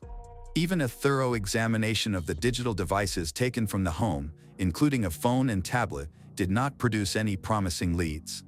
However, when investigators conducted a second, more thorough search of the vehicles and garage, the case changed dramatically. They found newly purchased tools and supplies that matched items Andre had bought at several hardware stores. Then, in the trunk of Andre's Porsche Macan, they discovered a shovel wrapped in plastic. The shovel had strange dark stains on it and several long strands of hair attached to it. Forensic analysis confirmed that the blood and tissue on the shovel matched Andrine's DNA. The hair strands were also hers. However, the handle had been wiped clean of fingerprints. When questioned, Andre claimed he had never seen the shovel before and suggested that someone must have planted it in his car. Despite the growing evidence against him, Andre posted bail, set at $2 million, which he paid immediately, allowing for his swift release. Once home, he did not join the ongoing search for Andrine.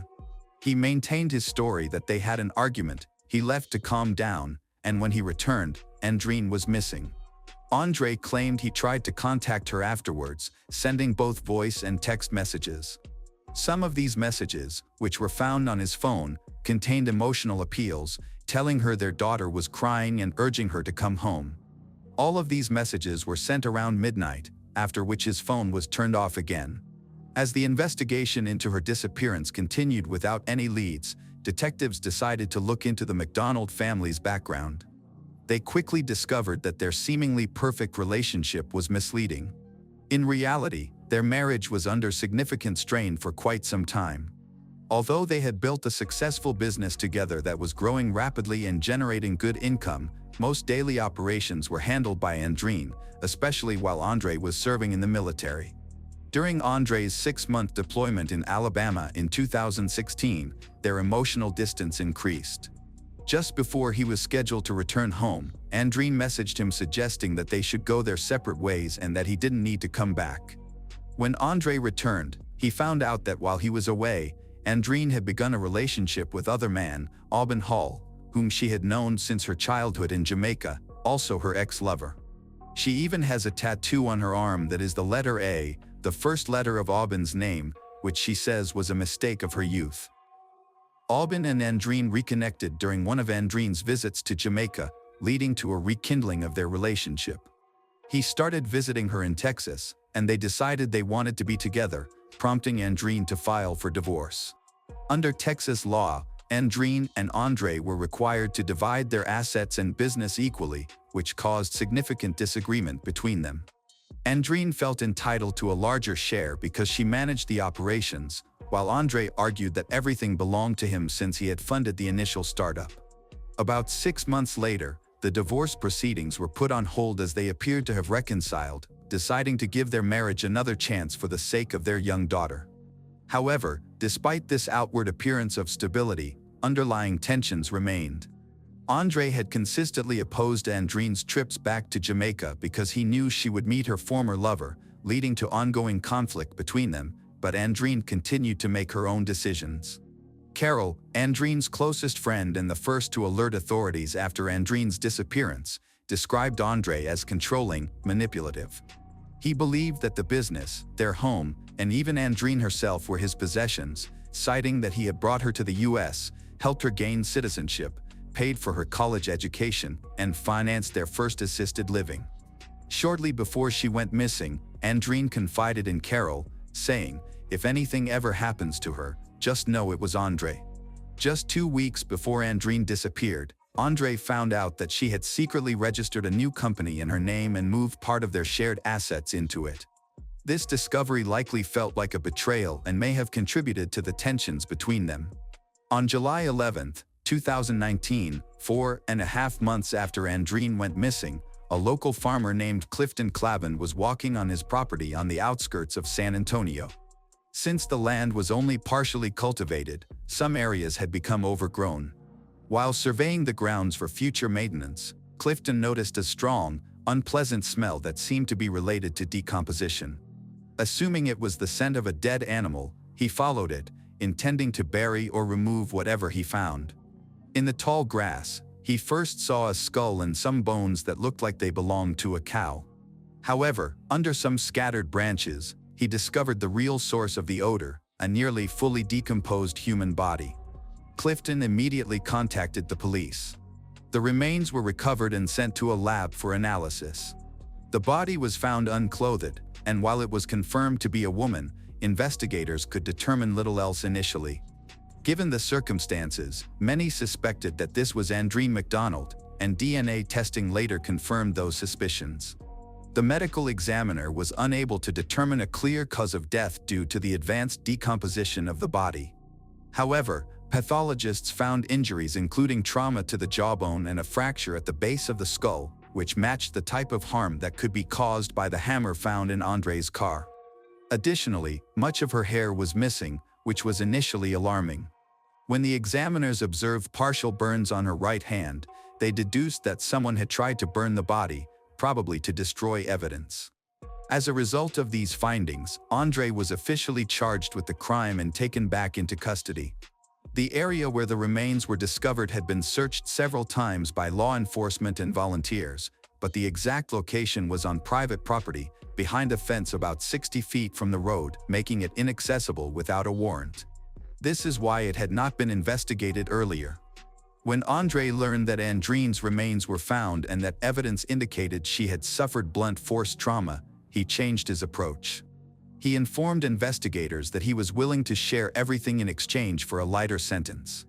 After talking with his attorney, Andre presented a revised version of events, painting himself as a victim.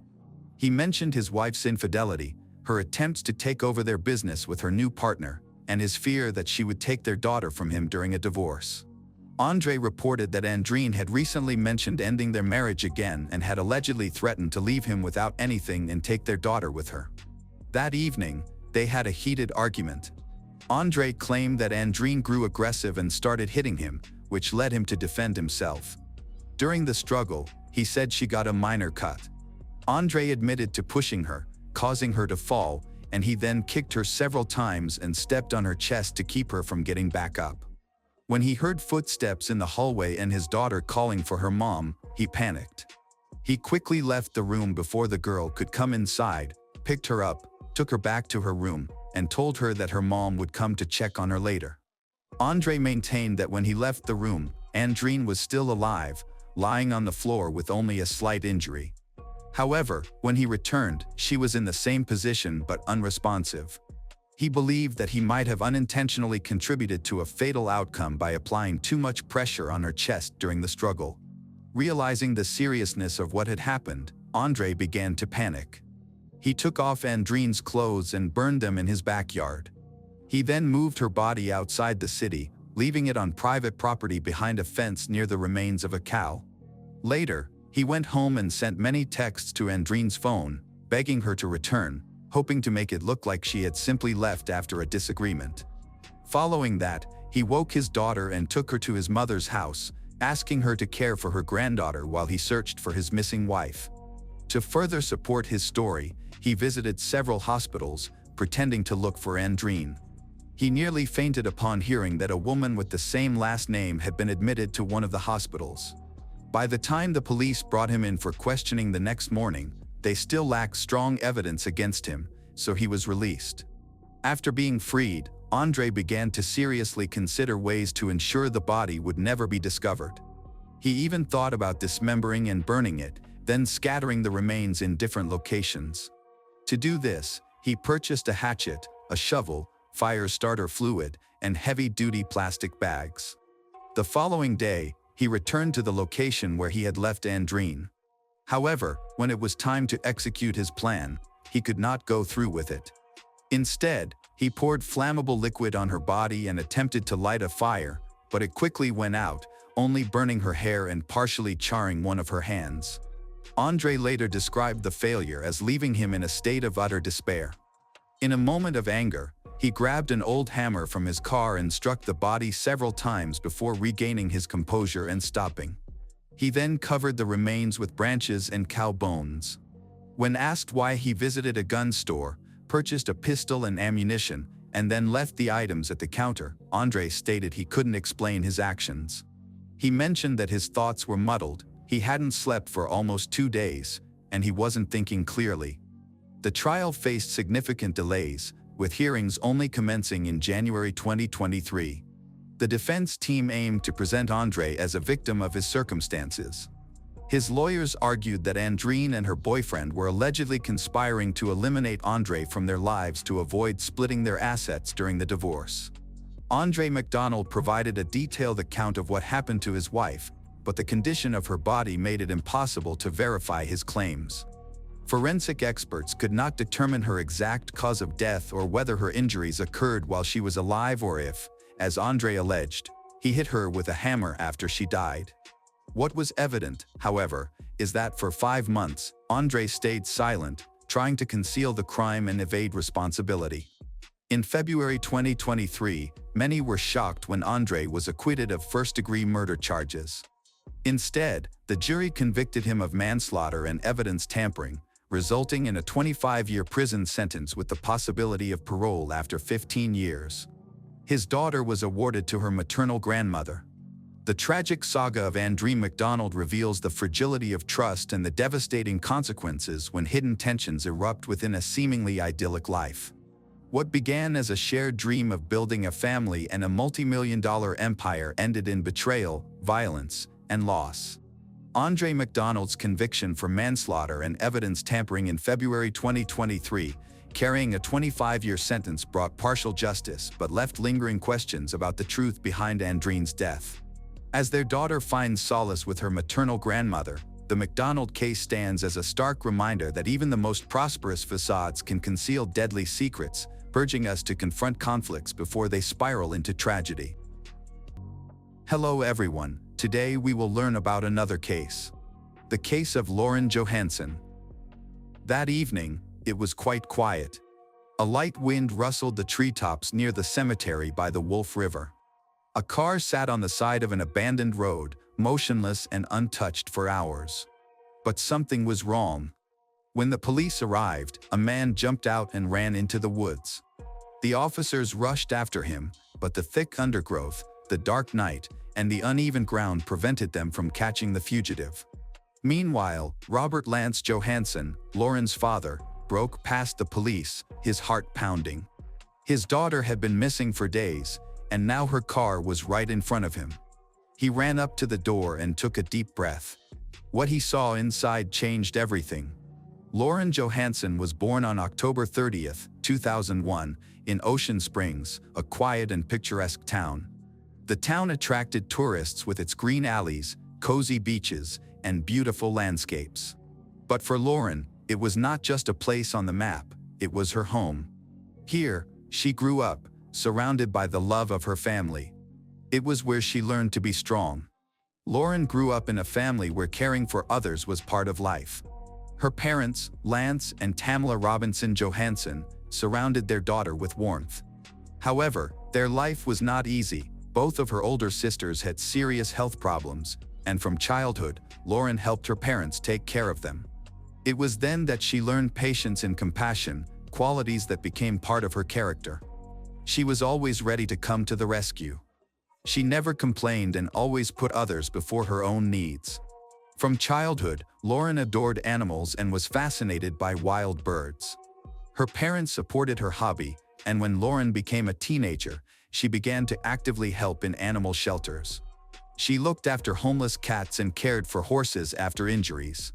She treated wild animals and made it her life's goal to open her own shelter for rescued animals, to help those who could not help themselves.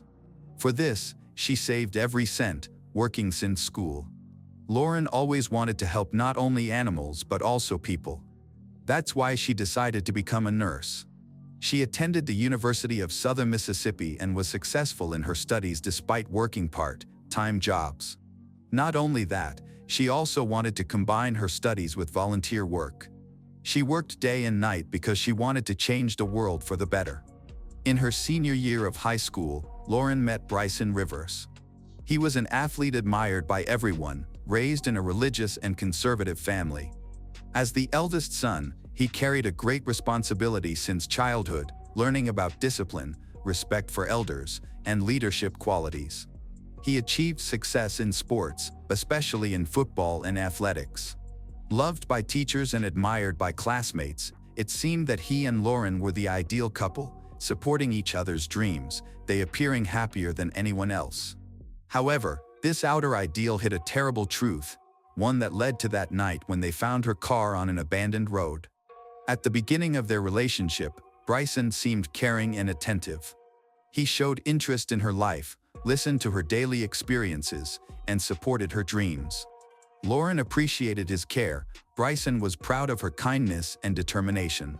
But over time, his care turned into obsessive control. At first, he just wanted to spend more time with her. Then he began to get jealous, asking more and more questions and urging her to communicate less with others. Soon, this behavior became a requirement. Lauren's friends noticed that she had changed. She began to avoid parties and meetings, stopped discussing Bryson. If someone asked about him, she justified his behavior, even when it became more manipulative. Lauren convinced herself that it was all because of love. Bryson had agitated outbursts of aggression mixed with displays of affection. If she tried to set boundaries, he would create a scene, only to apologize later and convince her it was for the sake of their future. He pressed on her feelings of guilt, saying she was the one provoking his jealousy. She didn't understand that she was in a toxic cycle. He would shout, then apologize, promising that everything would change, only for history to repeat itself. Later, when she told her friends, she tried to justify him, but they saw that she had changed. She became quieter, talked less about her feelings, and justified his actions more and more. He abruptly cut her off during public conversations, and when someone paid attention to her, he would react negatively. One time, when Lauren simply thanked a waiter for good service, Bryson's face changed immediately, and he spent the rest of the evening making sarcastic comments. She felt guilty even though she had done nothing wrong. Lance, her father, felt that something was wrong. He was worried and tried to talk to his daughter, but she brushed him off. Over time, she became more and more withdrawn. She didn't realize that she was no longer in control of her life. By December 2023, Lauren and Bryson were planning a trip, which she thought would be a romantic getaway, but he saw it as an opportunity to tighten his grip. Bryson was on leave from the army, and Lauren was on winter break from college. She wanted a change of scenery, while he wanted to isolate her. At first, everything seemed perfect. They walked around the city, visited the sights, and ate dinner at nice restaurants. Bryson seemed calm, but underneath the surface of this happiness, there was tension. Lauren felt this but ignored it. She believed that everything would be fine. On December 11th, Lauren and Bryson went to a bar to watch a football match. For Bryson, it was an important evening, and he was not going to miss it. At first, things were going quietly, but as soon as Lauren went to the restroom, the situation suddenly changed. She asked the waiter where the restroom was and left. A minute later, the same waiter accidentally walked down the same corridor, not even suspecting the effect this would have on Bryson. When Lauren returned to the table, she immediately felt that something was wrong. Bryson was tense, his gaze was harsh, and his voice was sharp. The more Lauren tried to calm him down, the worse it became. His accusations grew more absurd, her voice got louder, and his anger intensified. The people in the bar noticed the tension, but no one intervened. They left before anything serious could happen, but the real nightmare was just beginning. As soon as they got into the car, Bryson immediately locked the doors. He turned off the sound on her phone, snatched it, and put it in his pocket. Lauren was trapped. Bryson screamed and raged at her without explaining where he was taking her, but he continued to hit and intimidate her. His threats became more and more terrifying. Lauren was shaking with fear when the car stopped at a deserted park. She understood he wasn't going to let her go just like that. Lauren carried a gun in her bag just in case she tried to get it, but Bryson was faster. He snatched the bag from her hands. Now, she had no chance to save herself. For the next hour, he continued to hit her, speaking with frightening coldness. He smirked and said, "Her face now looks like a bowling ball." This phrase was accidentally recorded on her phone. At some point, Bryson made a mistake. He called his mother and screamed into the phone for help. Hearing Lauren's screams, his mother immediately called the police. Meanwhile, Lauren's father saw her location on the family GPS tracking. The police were already on their way. The officers heard her screams coming from the locked car, broke down the door, and saw Lauren beaten, shaking, with a swollen face, marks all over her body. Bryson was arrested shortly afterwards. Lauren was taken to the hospital. Her injuries were serious, and doctors were shocked by the level of violence she had suffered. Despite everything she had been through, Lauren didn't want to ruin his life. She refused to press charges. Even from jail, Bryson found ways to contact her. Every time, he said the same thing: "Forgive me, I will change, I need you," and part of her wanted to believe him. She changed her testimony to mitigate his guilt, but it was a mistake that changed the course of the whole case. Bryson remained in custody awaiting trial. The evidence against him was overwhelming: audio recordings from Lauren's phone, her initial testimony, and doctors' reports of her injuries. The court set bail at $250,000, which kept him behind bars temporarily. After 6 months, lawyers asked for the amount to be reduced. The judge agreed and reduced the bail to $150,000. Lauren's family was in shock. They knew that if he got out, Lauren would be in danger. But Bryson's mother quickly raised the money, and he was released while awaiting trial. After his release, Bryson was required to wear a GPS bracelet. He was forbidden to approach Lauren, write, or call her. Soon, a more serious situation arose. A few days after his release, Bryson's bracelet battery began to run low. He received several warnings about the need to charge it, but he ignored them. Eventually, the device completely discharged and became useless.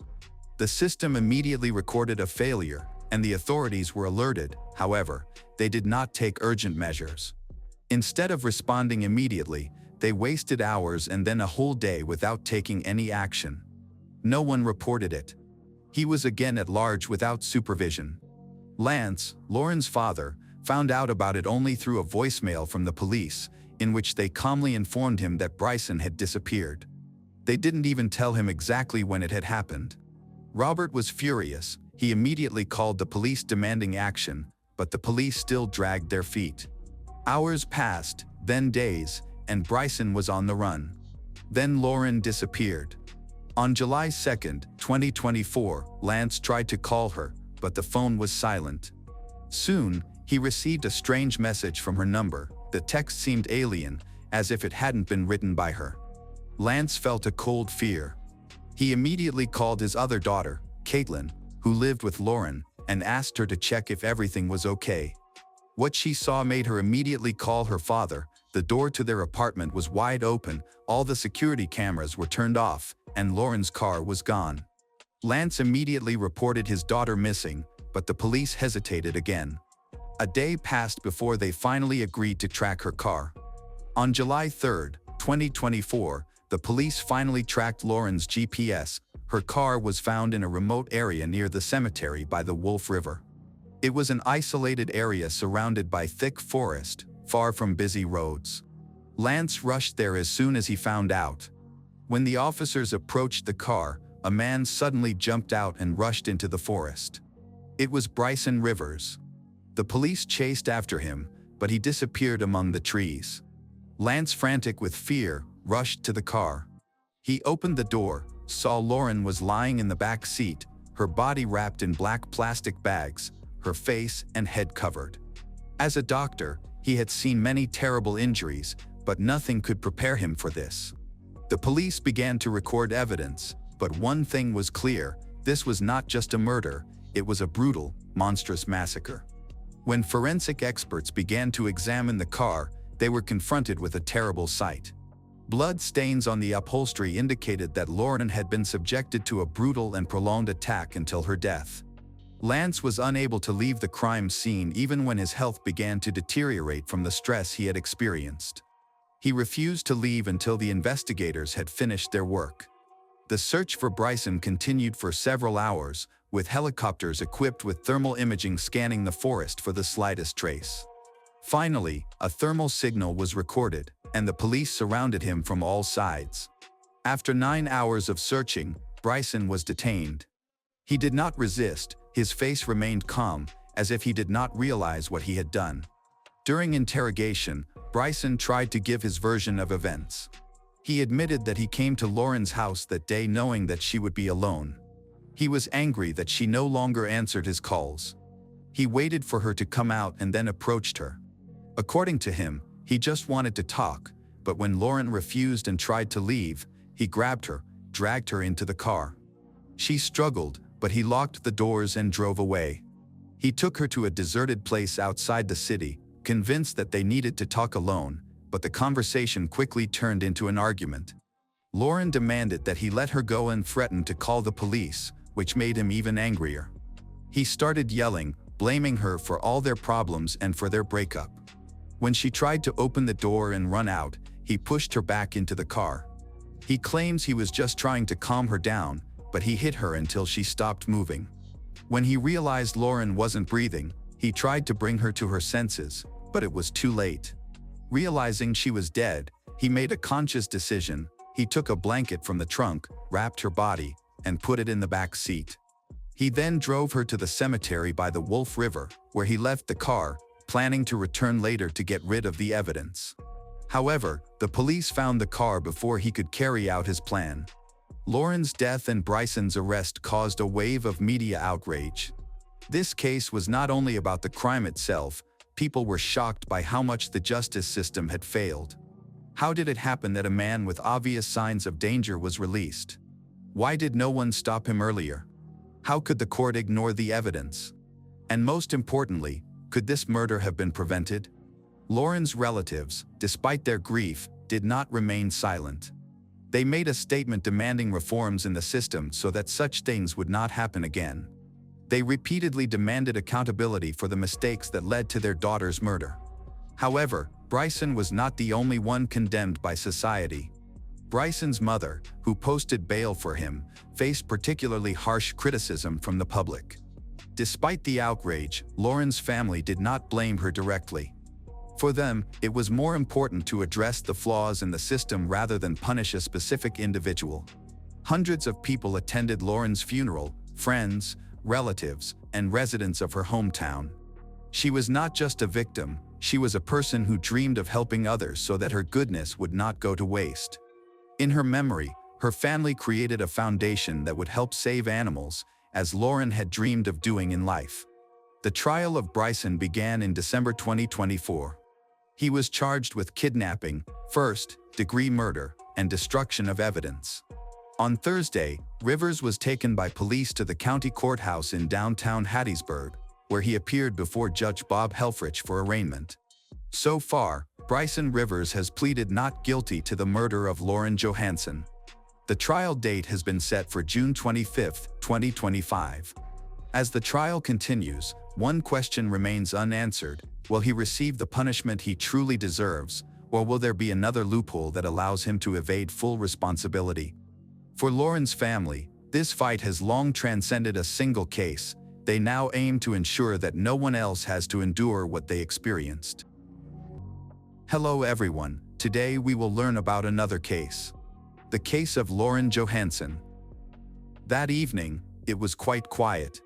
A light wind rustled the treetops near the cemetery by the Wolf River. A car sat on the side of an abandoned road, motionless and untouched for hours. But something was wrong. When the police arrived, a man jumped out and ran into the woods. The officers rushed after him, but the thick undergrowth, the dark night, and the uneven ground prevented them from catching the fugitive. Meanwhile, Robert Lance Johansson, Lauren's father, broke past the police, his heart pounding. His daughter had been missing for days, and now her car was right in front of him. He ran up to the door and took a deep breath. What he saw inside changed everything. Lauren Johansson was born on October 30, 2001, in Ocean Springs, a quiet and picturesque town. The town attracted tourists with its green alleys, cozy beaches, and beautiful landscapes. But for Lauren, it was not just a place on the map, it was her home. Here, she grew up, surrounded by the love of her family. It was where she learned to be strong. Lauren grew up in a family where caring for others was part of life. Her parents, Lance and Tamla Robinson Johansson, surrounded their daughter with warmth. However, their life was not easy. Both of her older sisters had serious health problems, and from childhood, Lauren helped her parents take care of them. It was then that she learned patience and compassion, qualities that became part of her character. She was always ready to come to the rescue. She never complained and always put others before her own needs. From childhood, Lauren adored animals and was fascinated by wild birds. Her parents supported her hobby, and when Lauren became a teenager, she began to actively help in animal shelters. She looked after homeless cats and cared for horses after injuries. She treated wild animals and made it her life's goal to open her own shelter for rescued animals, to help those who could not help themselves. For this, she saved every cent, working since school.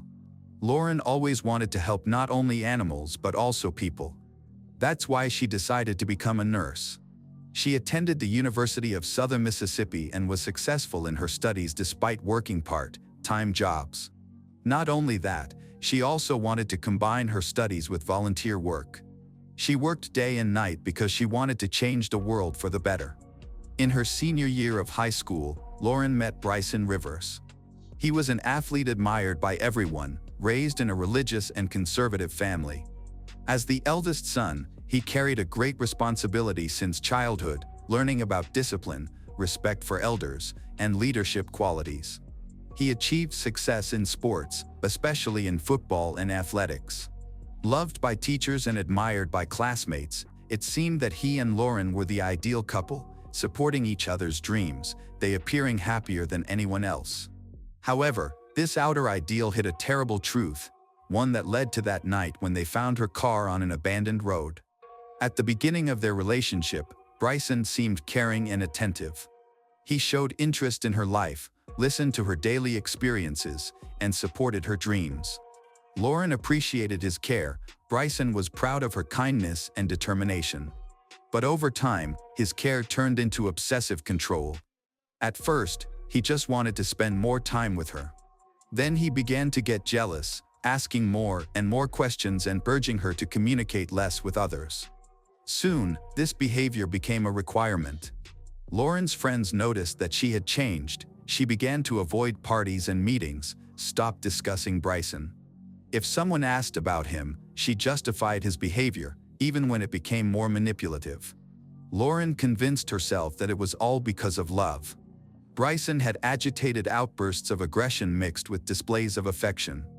If she tried to set boundaries, he would create a scene, only to apologize later and convince her it was for the sake of their future. He pressed on her feelings of guilt, saying she was the one provoking his jealousy. She didn't understand that she was in a toxic cycle.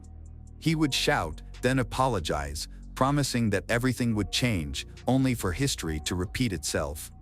Later, when she told her friends, she tried to justify him, but they saw that she had changed. She became quieter, talked less about her feelings, and justified his actions more and more. He abruptly cut her off during public conversations, and when someone paid attention to her, he would react negatively. One time, when Lauren simply thanked a waiter for good service, Bryson's face changed immediately, and he spent the rest of the evening making sarcastic comments. She felt guilty even though she had done nothing wrong. Lance, her father, felt that something was wrong. He was worried and tried to talk to his daughter, but she brushed him off.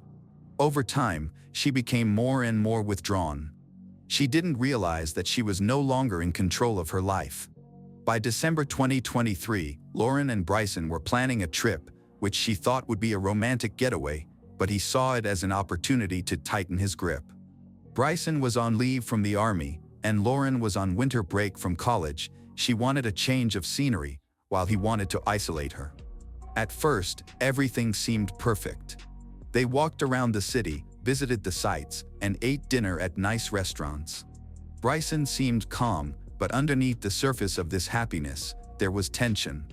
Lauren felt this but ignored it. She believed that everything would be fine. On December 11th, Lauren and Bryson went to a bar to watch a football match.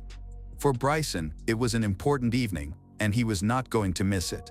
At first, things were going quietly, but as soon as Lauren went to the restroom, the situation suddenly changed. She asked the waiter where the restroom was and left. A minute later, the same waiter accidentally walked down the same corridor, not even suspecting the effect this would have on Bryson. When Lauren returned to the table, she immediately felt that something was wrong. Bryson was tense, his gaze was harsh, and his voice was sharp. The more Lauren tried to calm him down, the worse it became. His accusations grew more absurd, her voice got louder, and his anger intensified. The people in the bar noticed the tension, but no one intervened. They left before anything serious could happen, but the real nightmare was just beginning. As soon as they got into the car, Bryson immediately locked the doors. He turned off the sound on her phone, snatched it, and put it in his pocket. Lauren was trapped. Bryson screamed and raged at her without explaining where he was taking her, but he continued to hit and intimidate her. His threats became more and more terrifying. Lauren was shaking with fear when the car stopped at a deserted park. She understood he wasn't going to let her go just like that. Lauren carried a gun in her bag just in case she tried to get it, but Bryson was faster. He snatched the bag from her hands. Now, she had no chance to save herself. For the next hour, he continued to hit her, speaking with frightening coldness. He smirked and said, "Her face now looks like a bowling ball." This phrase was accidentally recorded on her phone. At some point, Bryson made a mistake. He called his mother and screamed into the phone for help. Hearing Lauren's screams, his mother immediately called the police. Meanwhile, Lauren's father saw her location on the family GPS tracking. The police were already on their way. The officers heard her screams coming from the locked car, broke down the door, and saw Lauren beaten, shaking, with a swollen face, marks all over her body. Bryson was arrested shortly afterwards. Lauren was taken to the hospital. Her injuries were serious, and doctors were shocked by the level of violence she had suffered.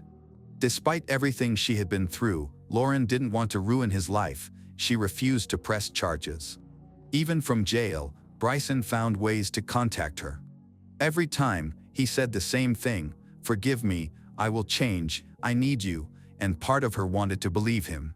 She changed her testimony to mitigate his guilt, but it was a mistake that changed the course of the whole case. Bryson remained in custody awaiting trial. The evidence against him was overwhelming: audio recordings from Lauren's phone, her initial testimony, and doctors' reports of her injuries. The court set bail at $250,000, which kept him behind bars temporarily. After 6 months, lawyers asked for the amount to be reduced. The judge agreed and reduced the bail to $150,000. Lauren's family was in shock. They knew that if he got out, Lauren would be in danger. But Bryson's mother quickly raised the money, and he was released while awaiting trial. After his release, Bryson was required to wear a GPS bracelet. He was forbidden to approach Lauren, write, or call her. Soon, a more serious situation arose. A few days after his release, Bryson's bracelet battery began to run low. He received several warnings about the need to charge it, but he ignored them. Eventually, the device completely discharged and became useless. The system immediately recorded a failure, and the authorities were alerted. However, they did not take urgent measures. Instead of responding immediately, they wasted hours and then a whole day without taking any action. No one reported it. He was again at large without supervision. Lance, Lauren's father, found out about it only through a voicemail from the police, in which they calmly informed him that Bryson had disappeared. They didn't even tell him exactly when it had happened. Robert was furious. He immediately called the police demanding action, but the police still dragged their feet. Hours passed, then days, and Bryson was on the run. Then Lauren disappeared. On July 2, 2024, Lance tried to call her, but the phone was silent. Soon, he received a strange message from her number. The text seemed alien, as if it hadn't been written by her. Lance felt a cold fear. He immediately called his other daughter, Caitlin, who lived with Lauren, and asked her to check if everything was okay. What she saw made her immediately call her father. The door to their apartment was wide open, all the security cameras were turned off, and Lauren's car was gone. Lance immediately reported his daughter missing, but the police hesitated again. A day passed before they finally agreed to track her car. On July 3, 2024, the police finally tracked Lauren's GPS. Her car was found in a remote area near the cemetery by the Wolf River. It was an isolated area surrounded by thick forest, far from busy roads. Lance rushed there as soon as he found out. When the officers approached the car, a man suddenly jumped out and rushed into the forest. It was Bryson Rivers. The police chased after him, but he disappeared among the trees. Lance, frantic with fear, rushed to the car. He opened the door, saw Lauren was lying in the back seat, her body wrapped in black plastic bags, her face and head covered. As a doctor, he had seen many terrible injuries, but nothing could prepare him for this. The police began to record evidence, but one thing was clear: this was not just a murder, it was a brutal, monstrous massacre. When forensic experts began to examine the car, they were confronted with a terrible sight. Blood stains on the upholstery indicated that Lauren had been subjected to a brutal and prolonged attack until her death. Lance was unable to leave the crime scene even when his health began to deteriorate from the stress he had experienced. He refused to leave until the investigators had finished their work. The search for Bryson continued for several hours, with helicopters equipped with thermal imaging scanning the forest for the slightest trace. Finally, a thermal signal was recorded, and the police surrounded him from all sides. After 9 hours of searching, Bryson was detained. He did not resist, his face remained calm, as if he did not realize what he had done. During interrogation, Bryson tried to give his version of events. He admitted that he came to Lauren's house that day knowing that she would be alone. He was angry that she no longer answered his calls. He waited for her to come out and then approached her. According to him, he just wanted to talk, but when Lauren refused and tried to leave, he grabbed her, dragged her into the car. She struggled, but he locked the doors and drove away. He took her to a deserted place outside the city, convinced that they needed to talk alone, but the conversation quickly turned into an argument. Lauren demanded that he let her go and threatened to call the police, which made him even angrier. He started yelling, blaming her for all their problems and for their breakup. When she tried to open the door and run out, he pushed her back into the car. He claims he was just trying to calm her down, but he hit her until she stopped moving. When he realized Lauren wasn't breathing, he tried to bring her to her senses, but it was too late. Realizing she was dead, he made a conscious decision. He took a blanket from the trunk, wrapped her body, and put it in the back seat. He then drove her to the cemetery by the Wolf River, where he left the car, planning to return later to get rid of the evidence. However, the police found the car before he could carry out his plan. Lauren's death and Bryson's arrest caused a wave of media outrage. This case was not only about the crime itself, people were shocked by how much the justice system had failed. How did it happen that a man with obvious signs of danger was released? Why did no one stop him earlier? How could the court ignore the evidence? And most importantly, could this murder have been prevented? Lauren's relatives, despite their grief, did not remain silent. They made a statement demanding reforms in the system so that such things would not happen again. They repeatedly demanded accountability for the mistakes that led to their daughter's murder. However, Bryson was not the only one condemned by society. Bryson's mother, who posted bail for him, faced particularly harsh criticism from the public. Despite the outrage, Lauren's family did not blame her directly. For them, it was more important to address the flaws in the system rather than punish a specific individual. Hundreds of people attended Lauren's funeral, friends, relatives, and residents of her hometown. She was not just a victim, she was a person who dreamed of helping others so that her goodness would not go to waste. In her memory, her family created a foundation that would help save animals, as Lauren had dreamed of doing in life. The trial of Bryson began in December 2024. He was charged with kidnapping, first-degree murder, and destruction of evidence. On Thursday, Rivers was taken by police to the county courthouse in downtown Hattiesburg, where he appeared before Judge Bob Helfrich for arraignment. So far, Bryson Rivers has pleaded not guilty to the murder of Lauren Johansson. The trial date has been set for June 25, 2025. As the trial continues, one question remains unanswered: will he receive the punishment he truly deserves, or will there be another loophole that allows him to evade full responsibility? For Lauren's family, this fight has long transcended a single case. They now aim to ensure that no one else has to endure what they experienced. Brenda Michaela Gordillo was born on May 16, 1995, in Catamarca, Argentina. She is the only girl in a family of 3 children, with 2 older brothers, Yvonne and Federico. She also shared an especially close bond with her mother, Florin. She was a bright, organized, and responsible student, known for her friendly personality and ability to mediate conflicts. This aptitude eventually inspired her to pursue a career in psychology.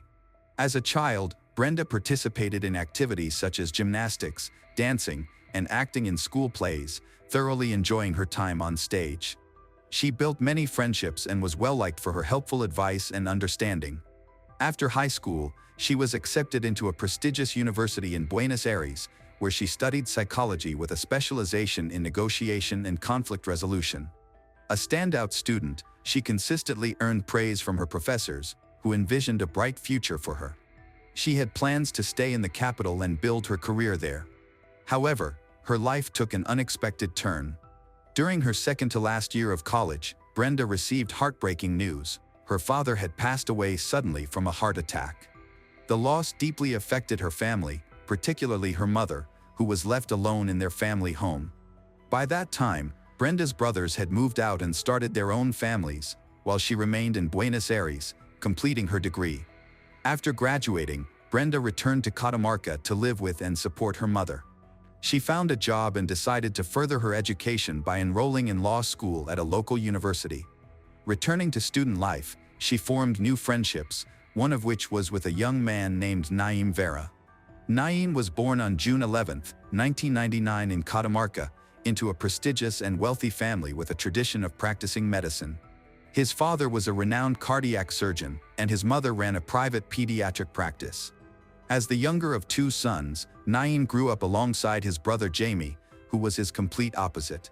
While their parents provided the best possible opportunities for both, Jamie was hardworking and aspired to follow the family tradition by becoming a doctor. Naim, on the other hand, was far more relaxed, self-indulgent, and entitled. Naim impresses with his handsome appearance, modern fashion style, exuding confidence and receiving much love. Many girls at school admired him, and he thrived on the attention. However, in his final years of high school, he began using banned substances and often got into trouble. Thanks to his family's influence, he always avoided serious consequences. Over time, Naim developed a reputation for being arrogant and confrontational. He was a bully, quarrelsome, and prone to violent outbursts. Despite his privileged upbringing, his volatile nature often overshadowed his advantages. In 2018, after graduating from high school, Naim decided to turn his life around. He left behind his reckless behavior, sought treatment for his substance issues, and later gained acceptance into law school. It was during this new chapter of his life that he met Brenda. He was immediately captivated by her, and she was equally drawn to his confidence and bold demeanor. At the time, Brenda was 23, while Naim had just turned 19. The age difference did not bother her, and she embraced his attention. When Brenda and Naim first met, they spent hours talking at a bar. Later that night, they went to an apartment owned by Naim's parents, to which he had access.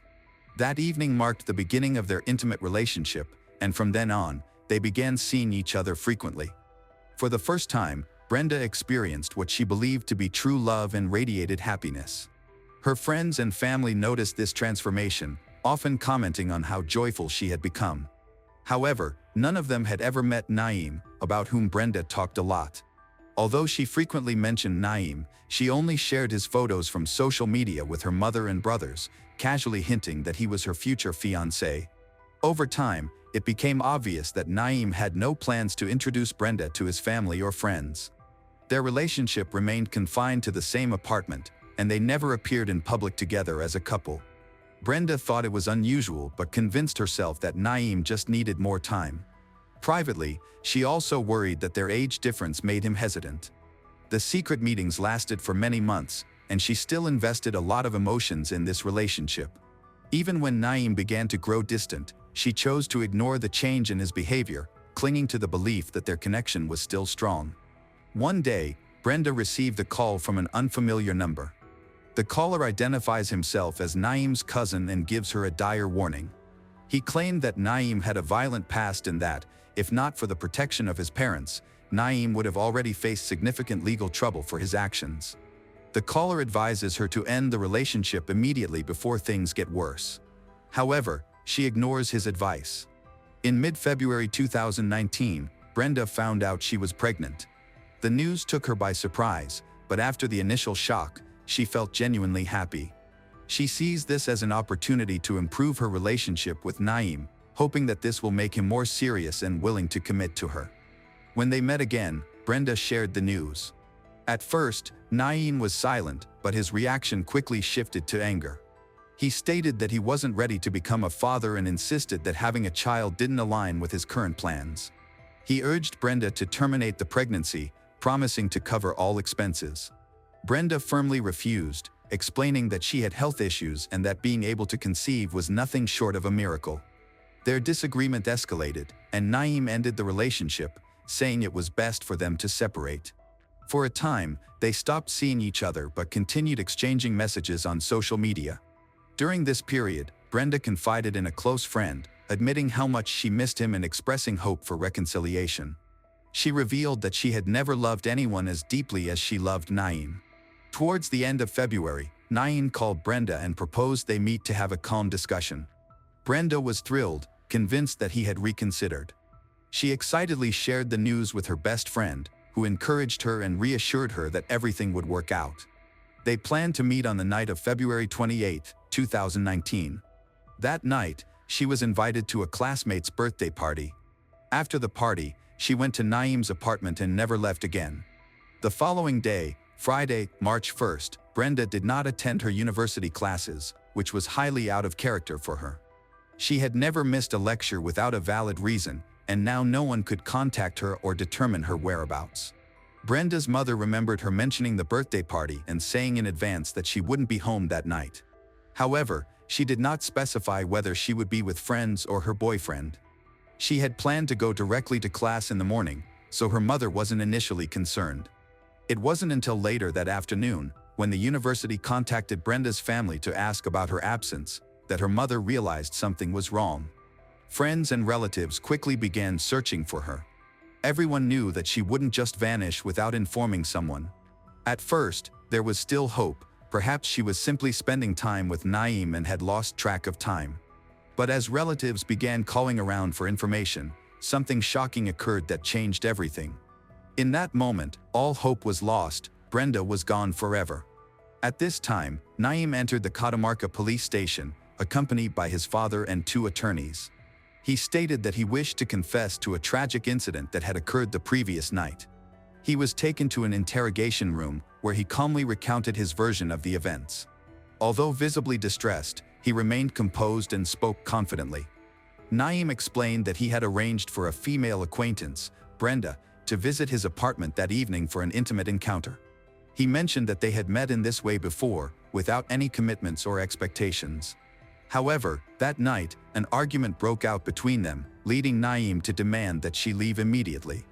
The apartment consisted of 2 levels connected by a staircase, and Naeem claimed that during the confrontation, Brenda stepped backward, lost her balance, and fell down the stairs. He stated that he tried to catch her but failed. When he reached her, she was unresponsive. He said he attempted to help her, but it was too late. She had sustained a fatal neck injury from the fall. Panicked and fearing he would be blamed, Naeem made a rash decision to dispose of the body. He dragged Brenda to the terrace, where a large outdoor grill was located.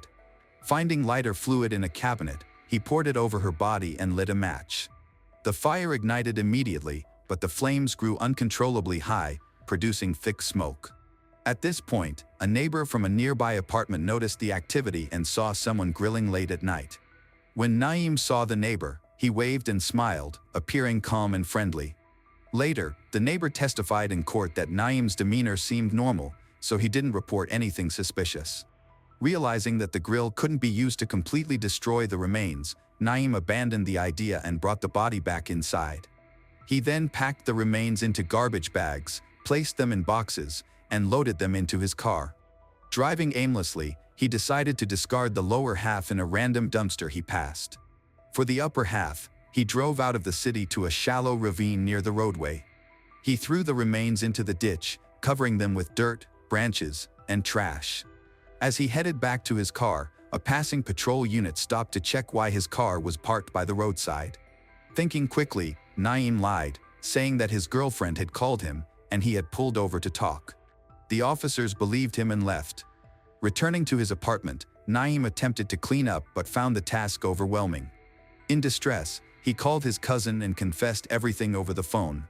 Initially, his cousin believed he was hallucinating or under the influence of a banned substance, but the seriousness of the situation soon became clear.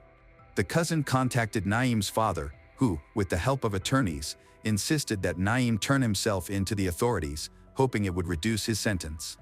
During his confession, Naeem disclosed the locations where he had disposed of the remains. Additionally, security camera footage showed him discarding garbage bags into a dumpster, with his car visible in the background.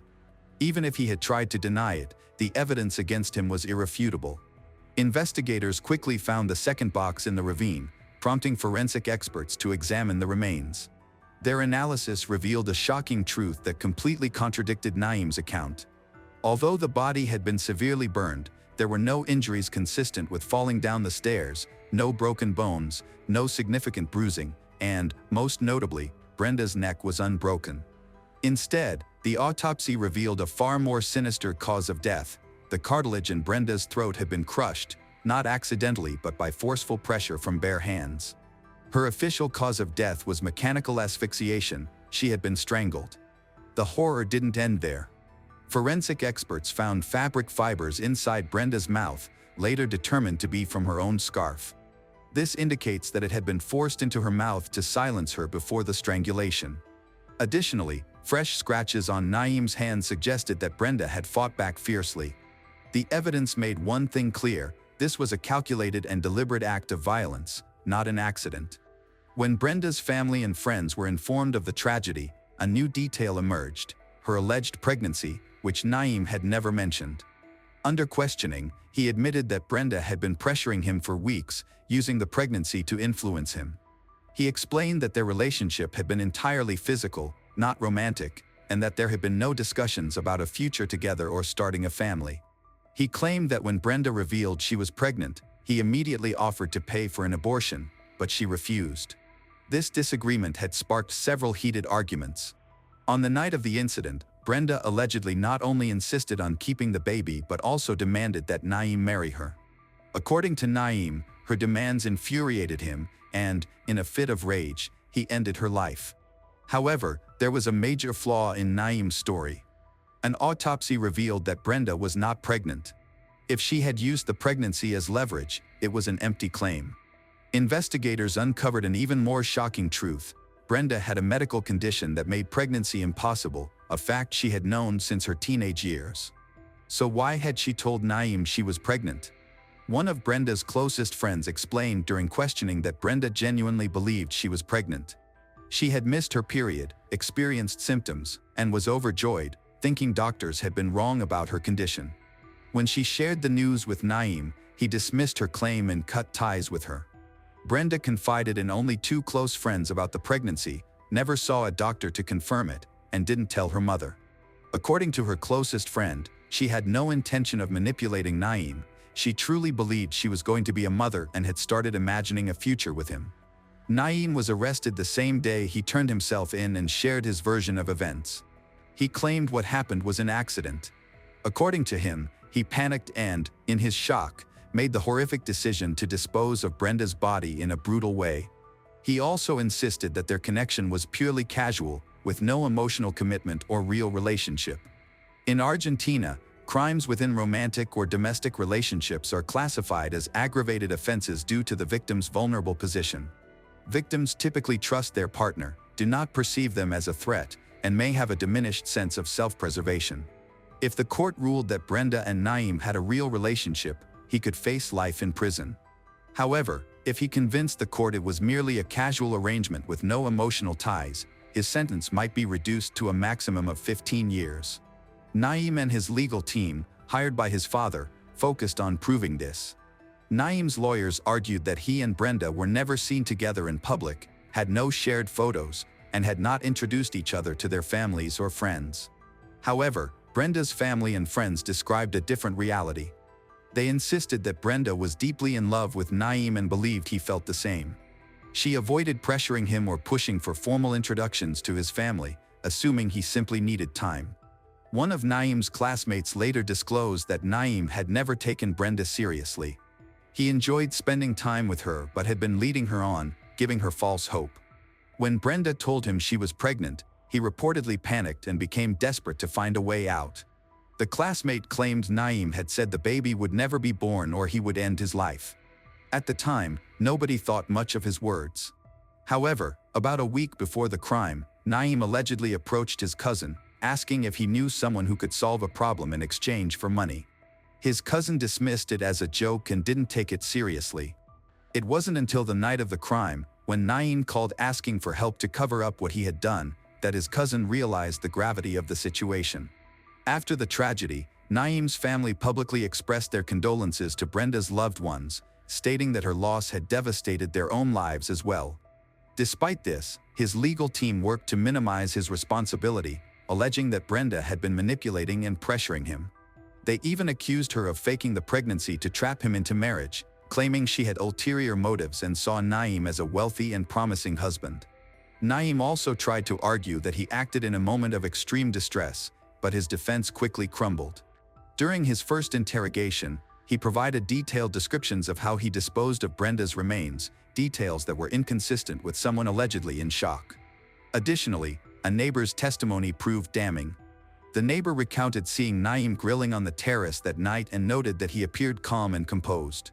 The neighbor even remembered Naeem waving hello in a friendly manner, as if everything were normal. The psychiatric evaluation concluded that Naeem was fully aware of his actions at the time of the crime and could be held legally responsible. However, specialists diagnosed him with psychopathic traits, borderline personality disorder, and bipolar affective disorder. Despite these diagnoses, none diminished his legal accountability. Naeem's family was wealthy and well-connected, which could have enabled him to avoid full responsibility. His legal team deliberately delayed the trial, hoping public interest would eventually wane. Brenda's family feared that Naeem might receive a light sentence or even evade justice entirely. Determined to prevent this, Brenda's mother took action. She organized numerous protests and marches, demanding justice for her daughter. Feminist activists also joined the effort, ensuring the case remained in the public spotlight. The trial began in May 2021 and attracted widespread media attention. A key focus of the proceedings was defining the relationship between Naeem and Brenda. His defense attorneys argued that, given his young age, he was not ready for a serious commitment and that his relationship with Brenda was nothing more than a casual fling. If the defense managed to convince the court, Naeem could have received a lighter sentence. Additionally, they sought to prove that the crime was not premeditated, which could have made him eligible for parole within 5 to 7 years. During the trial, Naeem remained cold and detached, showing no remorse for his actions. Following his attorney's advice, he apologized formally to Brenda's family, but his apology came across as insincere and even mocking. On May 14, 2021, Naeem was convicted of aggravated homicide and attempting to conceal the crime. He was sentenced to life in prison without parole and was also ordered to pay Brenda's family 3 million pesos in moral damages. Naeem refused to make a final statement and listened to the verdict with an indifferent expression, as if it did not affect him. Immediately after the sentencing, his attorneys announced their intention to file an appeal. As the legal team prepared for the appeal, looking for new witnesses and evidence to support Naeem's innocence, the media uncovered incidents from his past that his parents had previously concealed. 2 former classmates accused Naeem of harassment and aggressive behavior. Both women agreed to testify, describing him as a dangerous individual who could not handle rejection. While he was often pursued by girls, on the occasions when someone rejected his advances, he responded by stalking, threatening, and trying to humiliate them. One classmate described how she had to transfer schools after Naeem tried to force himself on her. When she resisted, he retaliated by spreading malicious rumors and leaking private photos of her online. At the time, his father's legal team had managed to suppress these incidents. In March 2022, a retrial was held for Brenda's case. With the new testimonies considered, the court upheld its original ruling. Naeem Vera was sentenced to life in prison, with no possibility of parole for at least 51 years. On December 5, 1975, in Lancaster County, Pennsylvania, a married couple was on their way home from a school basketball game. At around 8:30 p.m., the wife decided to visit her niece, Lindy, who lived nearby. They parked their car near the apartment complex, and she got out to quickly check on her niece, leaving her husband in the car. However, when she reached the apartment, she discovered that the front door was unlocked. Cautiously peering inside, she saw a knocked-over floor lamp and other items scattered around. The disarray of the apartment indicated that a fight had occurred.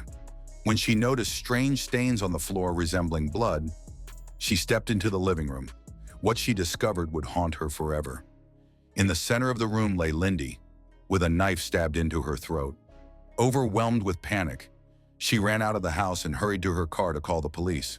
The police arrived at the scene and were baffled about who could have had a conflict with the young 19-year-old girl, who had recently gotten married. They wondered what could have led to her brutal murder. Lindy Sue Beekler was born on January 31, 1956. Her parents divorced when she was very young. She was raised by her mother. Her father moved to the suburbs, remarried, and had a son with his new wife, making him Lindy's half-brother. From a young age, Lindy was curious and cheerful. She loved exploring new activities. Lindy participated in the Girl Scouts, went hiking, enjoyed boating, and joined different clubs.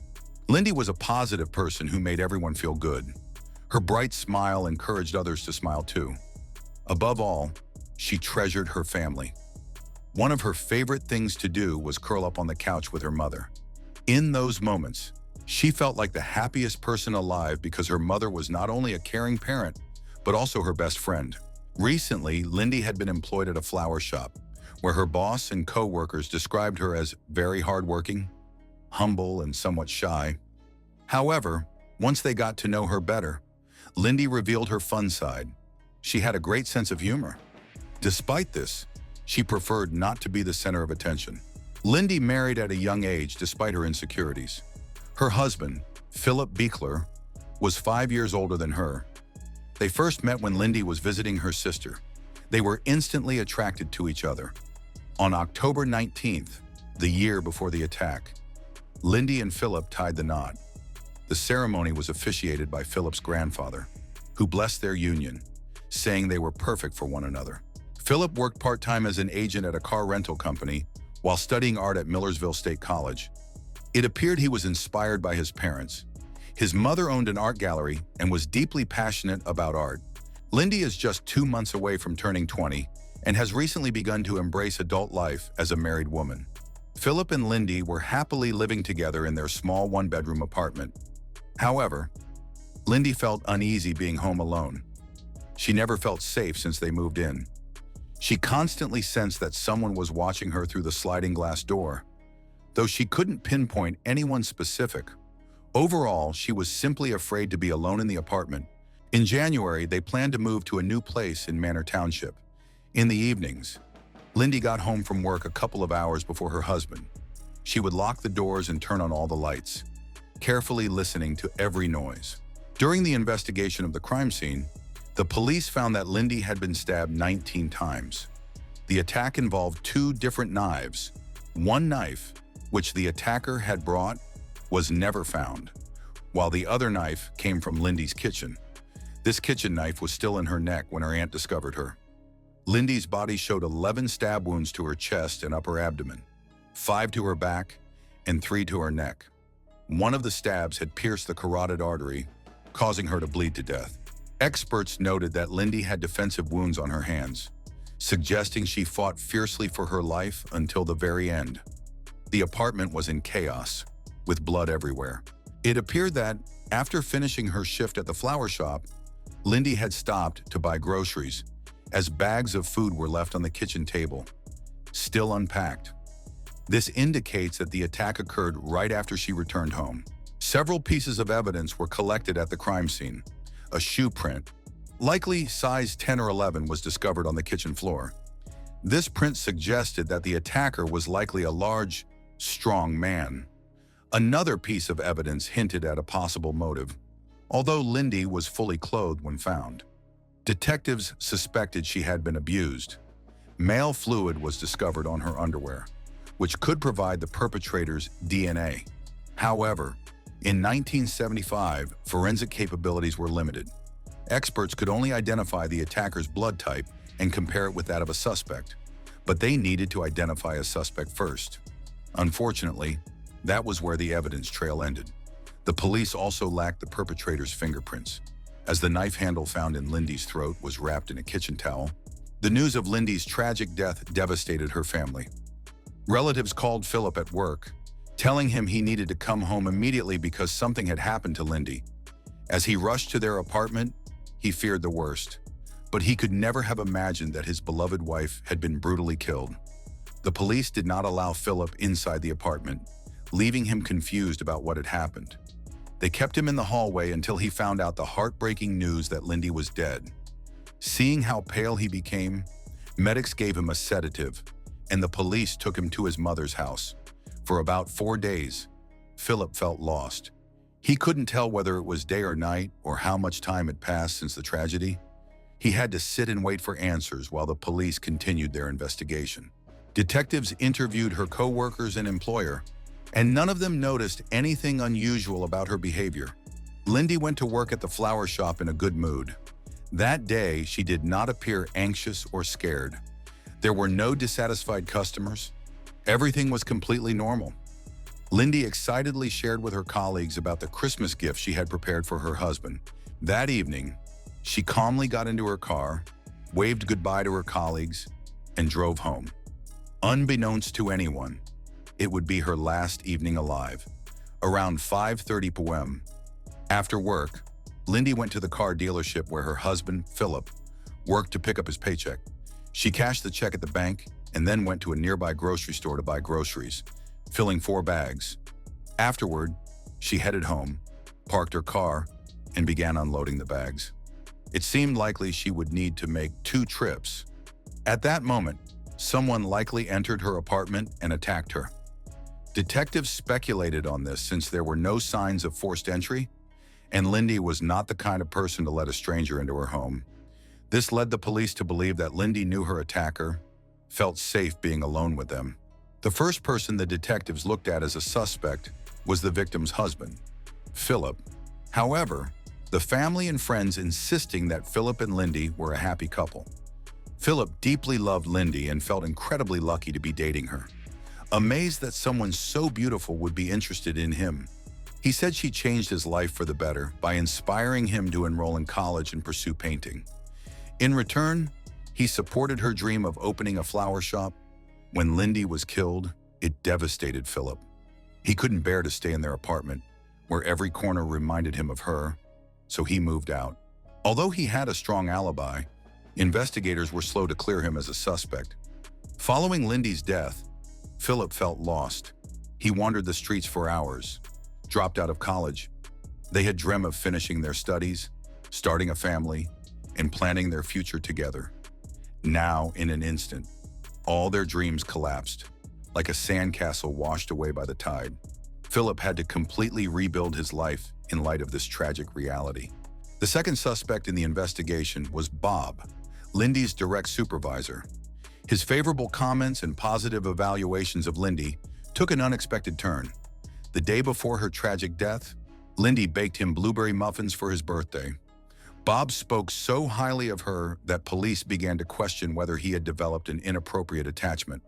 At 35 years old, single, and without an alibi, Bob caught the attention of the authorities, prompting them to scrutinize him more closely. The pressure became overwhelming, leading him to hire a lawyer to safeguard his privacy. Bob passed a lie detector test and fully cooperated with the police. After clearing both Lindy's husband and Bob as suspects, the police interviewed hundreds of people, including friends, family, and acquaintances. Yet they found no one who might have wanted to harm her. Neighbors were also questioned, but no one reported seeing anything unusual that day. The atmosphere in the apartment complex grew tense as residents began purchasing weapons for protection. While violence in other neighborhoods was concerning, the murder of a young woman next door felt particularly alarming. A note from the police was taped to the Beechlers' front door, indicating that it was a crime scene and restricting access for local residents. This served as a constant reminder of the tragedy and the unsettling reality that the killer might still be nearby. The investigation hit a dead end. The only clue from neighbors was a report of an unfamiliar dark-colored car parked outside Lindy's house at the time of her death, with its headlights on. Even if the driver was not involved in the crime, they could have been a witness. However, locating the car proved to be impossible. Neighbors' descriptions varied widely, and no one could recall the license plate number. Meanwhile, the police station was overwhelmed with calls. Although some leads seemed promising, none led to concrete answers, forcing investigators to develop their own theories. One theory suggested that Lindy was being stalked by someone who observed her and her husband's routines, waiting for the right moment to attack. It's possible the intruder entered the apartment while Lindy was unloading groceries, or that it was a burglar who planned to steal valuables, but panicked and assaulted her with a knife when she unexpectedly returned. However, the burglary theory was weak because Lindy's purse, containing her jewelry, was still in the apartment. Additionally, the nature of the abuse assault did not align with typical burglar behavior. The police eventually identified an 18-year-old suspect, who was arrested. He was known for committing terrible acts. He had already attacked 4 women, binding them with their own clothing and stabbing them with a screwdriver. In one instance, when a victim attempted to flee, he chased her in his car and tried to run her over. The location and timing of his crimes made the police suspect his involvement in Lindy's attack. However, investigations revealed he was not connected to that incident, as he was at work that day, supported by multiple colleagues. In December 1976, Lindy's family visited her grave to pay their respects. What they found left them in shock. Someone had vandalized the grave. The headstone was covered in knife marks. Pieces of it were scattered nearby, and the rest was splattered with red spray paint. The police took this incident seriously, as they believed the vandal might have also been involved in Lindy's death. The use of a knife suggested the vandal was aware of how Lindy had died, and notably, only her grave had been targeted in the entire cemetery. Since the family had kept the burial location private, it indicated that the vandal had intentionally sought it out, possibly by following family members. Unfortunately, the detectives were unable to identify the culprit. An entire year went by without any answers, leaving Lindy's family in a state of confusion and distress about what happened to her. In the following years, detectives looked into many people who were connected to Lindy's life.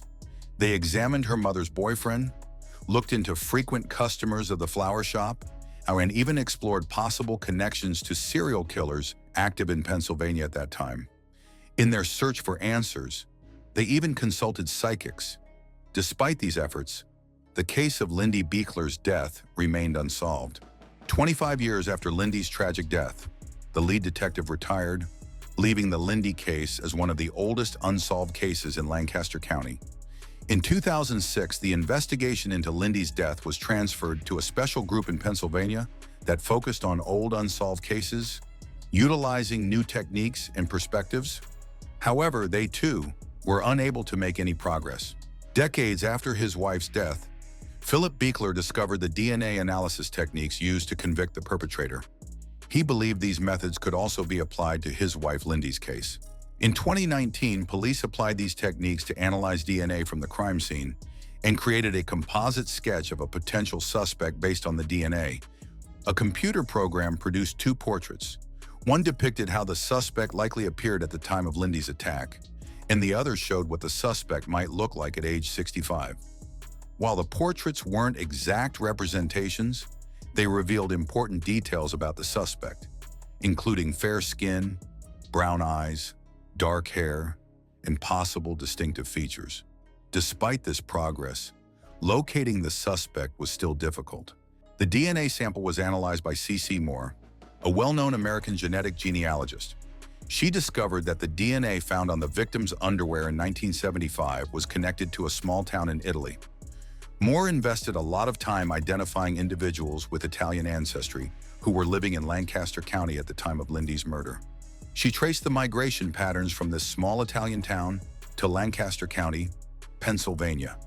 After ruling out over 2,000 individuals with similar genetic profiles, she was able to use public records to narrow it down to one suspect.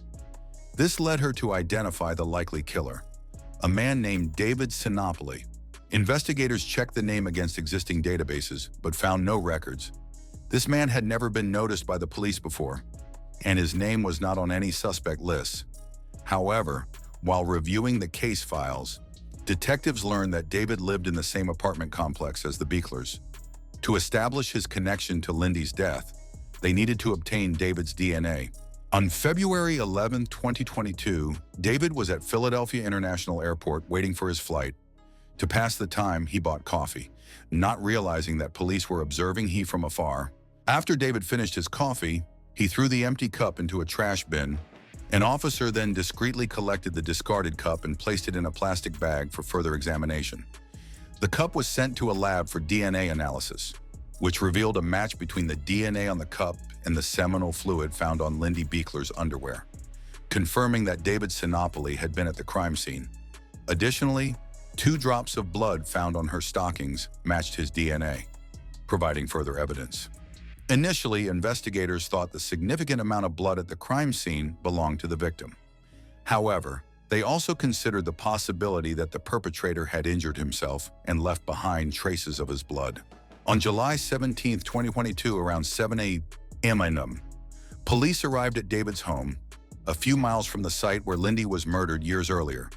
He did not resist arrest, but his wife, who had been married to him for 36 years, was completely shocked. They had 3 children and 9 grandchildren, all of whom were unaware that they had been living with a criminal and murderer. Following the tragic murder of 19-year-old Lindy, David had lived quietly for nearly 47 years, never revealing his past and believing he would escape punishment.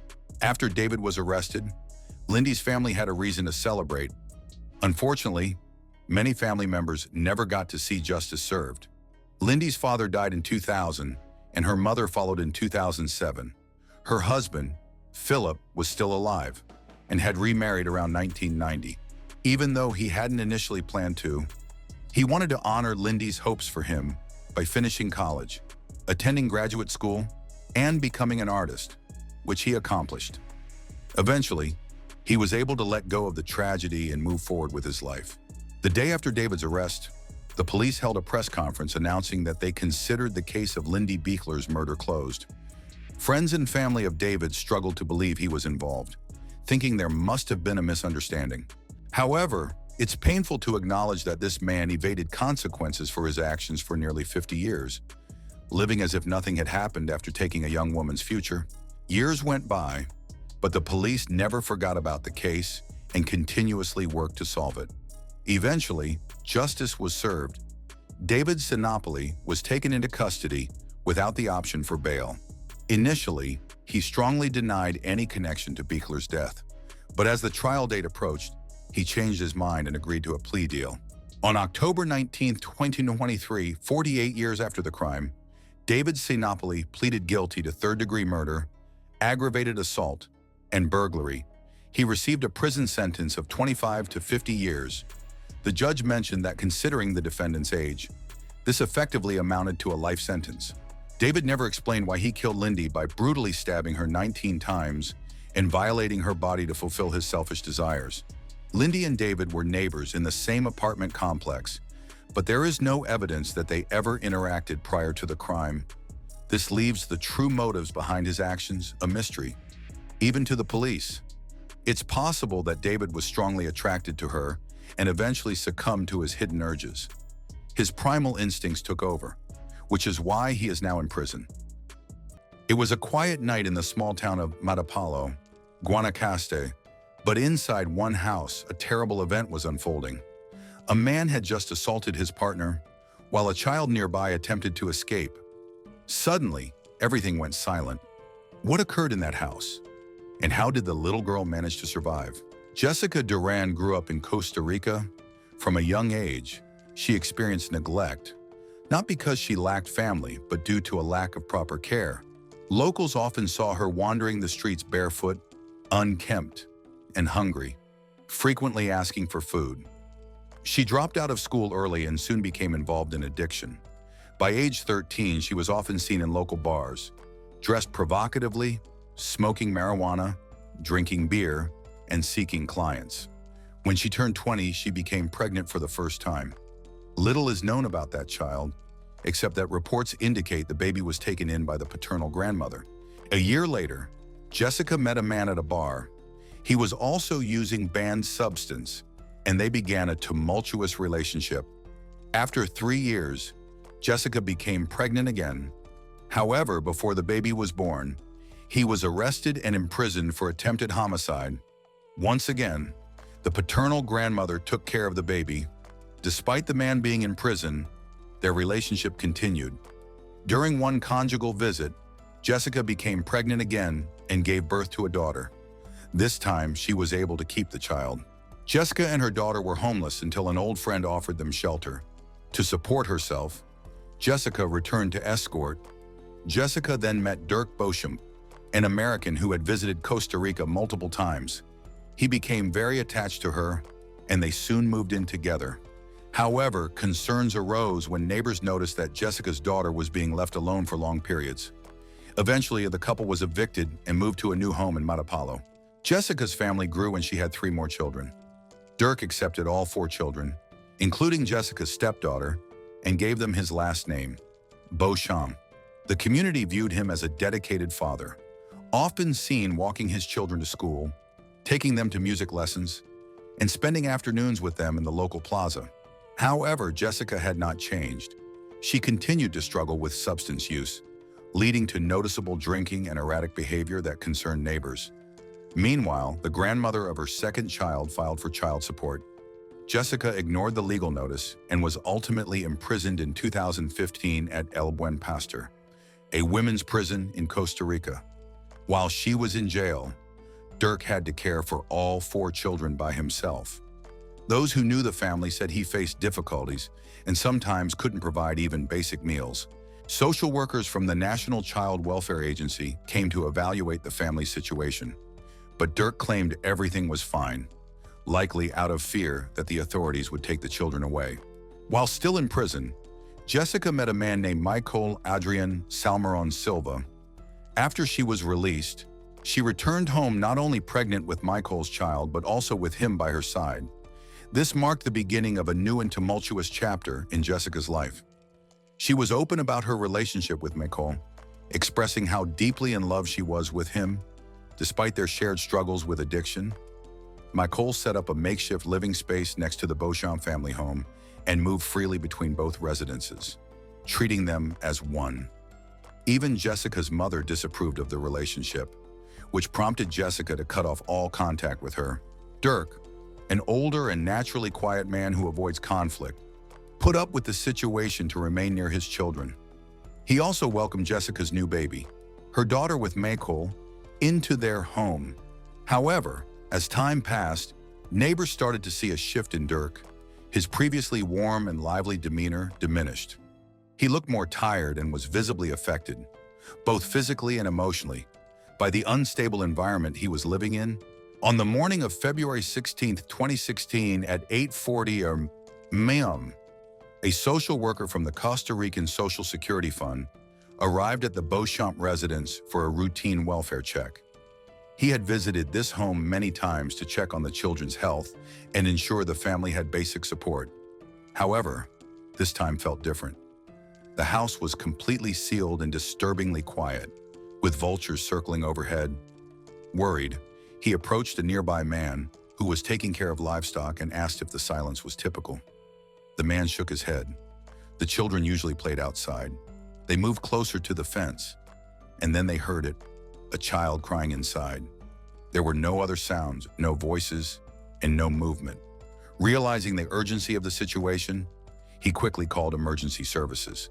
When the officers arrived, they heard a child's crying coming from beyond the fence. They shouted, threw stones onto the roof, and tried to get a response from inside, but no one answered. Realizing they couldn't wait any longer, they forced open the outer gate and carefully approached the house. Looking through a window, they saw a young girl crouched on the floor. her clothes dirty. They checked another window, which was swarming with flies, and noticed that her clothing was stained with blood. They used a metal bar to pry open a door, with their weapons ready, unsure if the attacker was still inside. As they moved closer to the child, they saw she had injuries on her head. All she requested was water. They surveyed the area and were horrified to find the mutilated body of an adult male nearby. It was Dirk. The officers moved further into the house. In the first bedroom, they found two bodies under a blood-stained sheet, Jessica and her 6-year-old daughter, both lying in a pool of blood. Disturbed, the officers stepped back and headed to the back of the house, where they heard a baby's cries.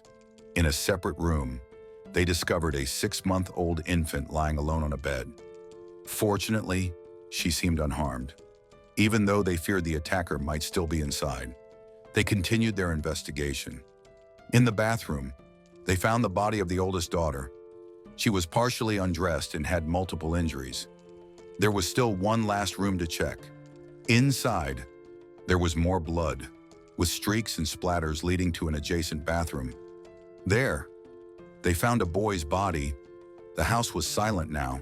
No one else was there. The officers radioed their station to report the tragic scene. The little girl, who had been asking for water, finally received a drink. She attempted to sit up, but her injuries made it very difficult for her to move. First responders advised her to stay still, as they understood her injuries were likely more serious than they looked. While authorities gathered evidence and removed bodies from the Beauchamp home, the two young survivors of the tragic event were quickly taken to the hospital. The 4-year-old girl was in critical condition, barely conscious, and had multiple stab wounds to her chest, abdomen, arms, and head. Her 6-month-old sister was stable but severely dehydrated, having gone nearly 48 hours without food or water. Both girls were then transferred to the National Children's Hospital in San Jose for additional treatment. A year later, the police officer who responded to the scene reflected on the experience. There had been signs of trouble before. Jessica had filed a domestic violence complaint against her partner, Michael. Given the chaotic situation at home, Michael, who is 24 years old, became the main suspect in a case involving 5 murders. The bodies were found on February 16th, but forensic evidence indicated that the murders happened 2 days earlier, on the night of February 14th, Valentine's Day. Investigators quickly started to trace Michael's steps. Security footage from a store about 700 meters from his home showed that he visited 3 times that night, purchasing beer, soft drinks, cigarettes, and a phone card. Knowing that Michael could potentially escape the country, Costa Rican authorities issued an international arrest warrant the following day. Michael had a prior history of aggravated theft in Costa Rica. With an extradition request now in place, the search for him intensified. Within 48 hours, Nicaraguan authorities confirmed his arrest. While officials initially credited police efforts for the capture, Michael's father later disclosed that he was the one who turned him in. He claimed that Michael admitted to killing Jessica and the children out of jealousy while under the influence of banned substance and alcohol. Despite his father's assertions of remorse, Michael did not display any emotion in the days after his arrest. When he was presented to the media, he appeared emotionless, maintaining a cold demeanor and showing no signs of regret. Michael was detained at the prison in Nicaragua as he awaited his trial. On March 30th, a pre-trial hearing took place, attended by Costa Rican officials. The highlight of this hearing was the expected testimony from Jessica's daughter, the living witness to the massacre, who is only 4 years old. She connected through video from the Children's Hospital in Costa Rica, along with a judge and a psychologist. During her testimony, she clearly identified Michael as the person responsible for the attacks. She recounted how he first stabbed her mother, followed by Dirk, and then her siblings. She described the violent events in disturbing detail, even specifying the body parts where each family member had been injured. Throughout this, Michael remained completely still. Extradition was quickly dismissed as an option. Similar to Costa Rica, Nicaragua's constitution does not allow the extradition of its own citizens for trial in other countries. As a result, Maycole's trial would happen in Nicaragua. Costa Rican officials began sending all relevant evidence, witness statements, and investigative documents to their Nicaraguan counterparts to facilitate the legal process. On April 19th, a preliminary hearing was held. The prosecutor presented the charges in distressing detail: 5 counts of murder, 1 count of attempted murder, 1 count of aggravated abuse, and 1 count of endangering a person's safety. On the night of February 14th, the official report states that Maycole entered the bedroom where Jessica was sleeping next to her 6-year-old daughter. He was armed with a kitchen knife and stabbed Jessica twice, once in the collarbone and once in the chest. As Jessica fell, the girl tried to help her mother but was attacked by Maycole, who stabbed her 5 times in the back. Maycole then turned his focus to Dirk, hearing the screams. Dirk grabbed a second kitchen knife to protect his family. However, he could not compete with Maycole, who was younger, stronger, and fueled by something evil. Dirk initially sustained minor injuries, but then Maycole struck with deadly accuracy.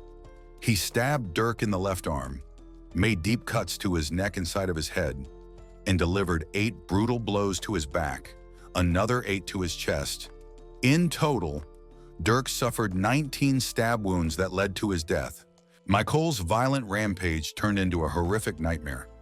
He targeted 8-year-old Jessica's son, who tried to escape to his bedroom but was cornered. In a desperate attempt to protect himself, the boy was slashed on the hand. Though he made it to the bathroom, Maycole continued to attack, stabbing him 3 times in the back, 7 times in the chest, hitting his lungs and heart. Next, he turned his attention to 12-year-old another girl, who was hiding in a locked room. Maycole broke in and stabbed her 3 times in the back before abusing her. The brutality escalated as he struck her 9 times in the head and 5 times in the chest. Afterward, he dragged her body to the bathroom, placed it in the shower, and attempted to wash away the blood. The violence persisted. 4-year-old the girl was hiding behind a door in another room. When Maycole discovered her, he pulled her by the hair and slammed her against the wall. Then he used a knife, cutting her head, neck, body, and arms. The child lost consciousness, and Maycole thought she was dead. He only spared 1 child, 6-month-old. The baby has been his biological daughter, which could explain why she was not harmed. As the prosecutors recounted the events in court, the atmosphere was filled with disbelief and sorrow. Everyone, except for Maycole, listened intently to the horrific details, while Maycole remained expressionless.